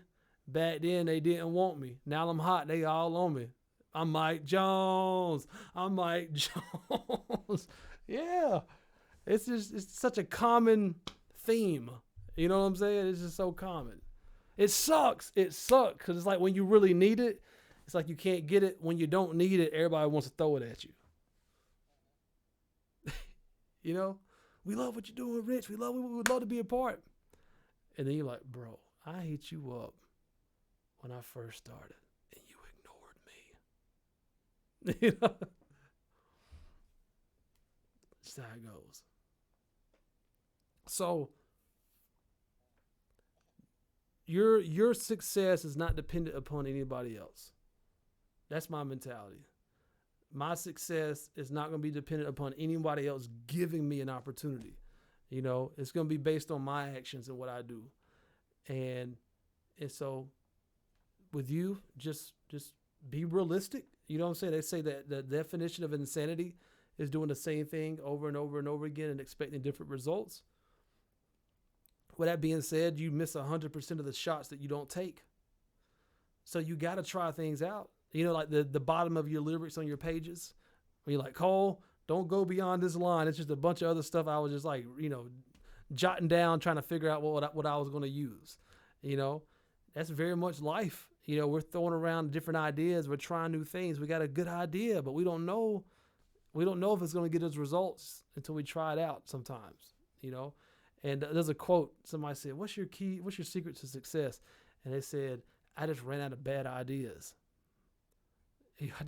I figured out all the stuff that didn't work, and all I was left with was the stuff that did work. But yeah, I just encourage you to not be discouraged with that. And I know it's discouraging. It's very discouraging when you put a lot of time and effort into something and you're not seeing any results from it. And that's so normal. It's so normal, man. So normal. You just be relentless. Like, okay, that strategy didn't work. Like I said, okay, maybe it's a different approach. I tried email. Maybe I see an event these people are putting on. Maybe I attend the event. Maybe I show up. Maybe I get a ticket or something or whatever. And maybe I get there a little bit early, and maybe I introduce myself that way. You know, find out that you couldn't come through the front door, see if you can come through the side, through the back. You know, that's very much how I came into the music industry myself. Like I came in as an educator, you know, and now I'm producing tracks with people from all over the world. Like I didn't come in as a producer. I just been trying to help people out with their music. And it's presented me with a lot of really dope opportunities where I wasn't hitting artists up, hey, can I work on your song with you? You know, that's not the door I came through. I came through a different door. Like, hey, let me teach you how to do this. Let me teach you how to do that. And like, okay, well, can you come help me some more? You know, I got some more work for you I want you to help me out with. You know? But yeah, man. But the work has just begun, man. The work that they say making the music's the easy part, and that's work. Making music is work. But the work has just begun on the marketing side of things. And I just encourage you, man, because most people, this is where they give up. Because it's hard. It's hard work. You know, like I made her 9 years in. I don't have 1 million followers on YouTube.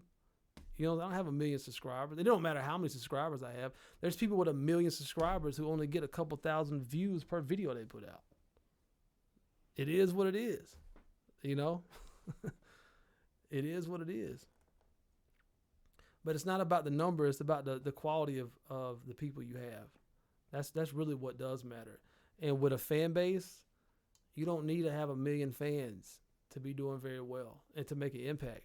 Like I always say, like you've heard me use the 1,000 true fan theory thing before.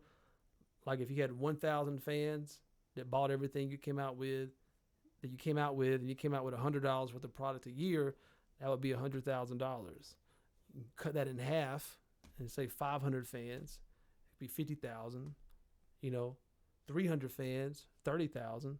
These are like smaller numbers, but it just kind of puts things in perspective. Like, you know how earlier you were saying I was going after like the shiny things or whatever. Like in the marketing world, we would call that like the major keywords. Like the term how to rap is one of the major keywords. That's why How to Rap Drew calls himself How to Rap Drew, because he went after the main keyword. He killed it. And so he ranks for that. Whenever you search for how to rap, you're going to come across How to Rap Drew. Smart on his part. But then my strategy was going after what they call low-hanging fruit. So I was going after keywords that there wasn't as much competition, so it was easier for me to win over those keywords. And so winning over those smaller keywords gave me more traffic, which gave me a little bit more power, if you will, when I create something new. So you can think of a similar strategy where you could say, okay, maybe I went after some of these bigger things, these bigger people, maybe these bigger platforms. Maybe I can dial it back. Maybe I can look at smaller platforms. Is there any other smaller platforms maybe that you could go after? Maybe they got a couple hundred viewers, you know, or 1,000 viewers or something like that. Maybe it's a little bit smaller, you know, and try to win you like 5 or 10 of them over, you know, and that could help out.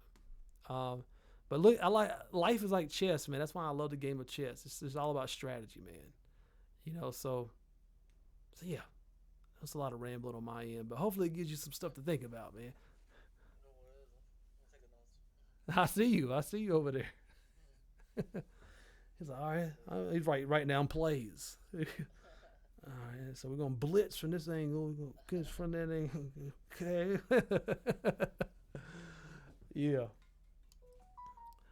But all right, bro. But yeah, man. Yeah. So I got my homework written down, and so mainly your homework. Just look out for my rock polish, which I'm looking forward to getting on that track and playing around with that. We'll see what comes of that. That's gonna be really interesting. But yeah, that, and then we got the edits that we made to the other track for the polish and stuff like that. So just be practicing that polish. Like I said, you can be thinking about the layout of the tracks and stuff like that. You know, because we'll be wrapping stuff up next month. So like looking at the track list and stuff, and kind of, seeing if there's any other ideas that you want to incorporate with a skit or something like that, or if there's a certain way you want to start it or tie it up at the end. Those are things to be considering, at this point, because we got all the tracks out now, pretty much being formed, and now we can be looking at them and saying, where do you belong? Where do I want to put you and stuff like that, Yeah. Yep.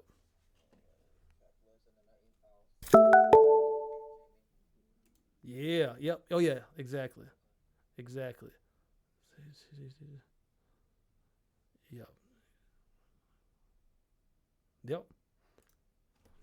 Okay. Let's see.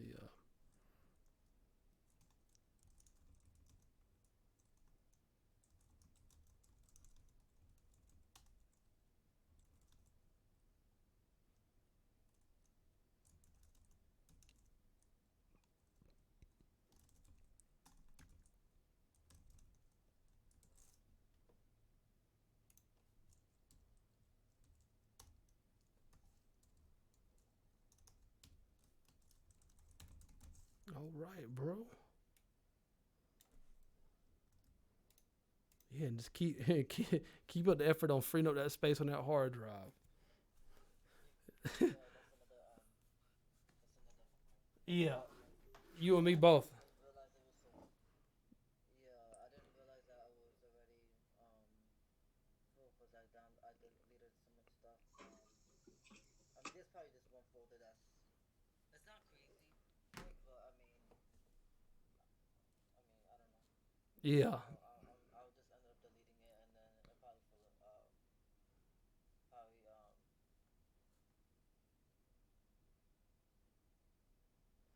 but yeah, and I'll do my part on my end too. I'll go in there and get rid of some of our studio stuff that we don't need anymore that I got saved on my end. So yeah, we'll free up some more space.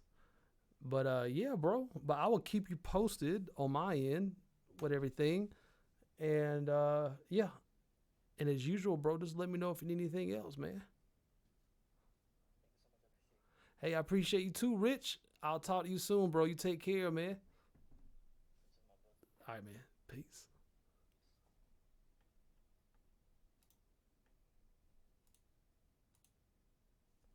I forgive you.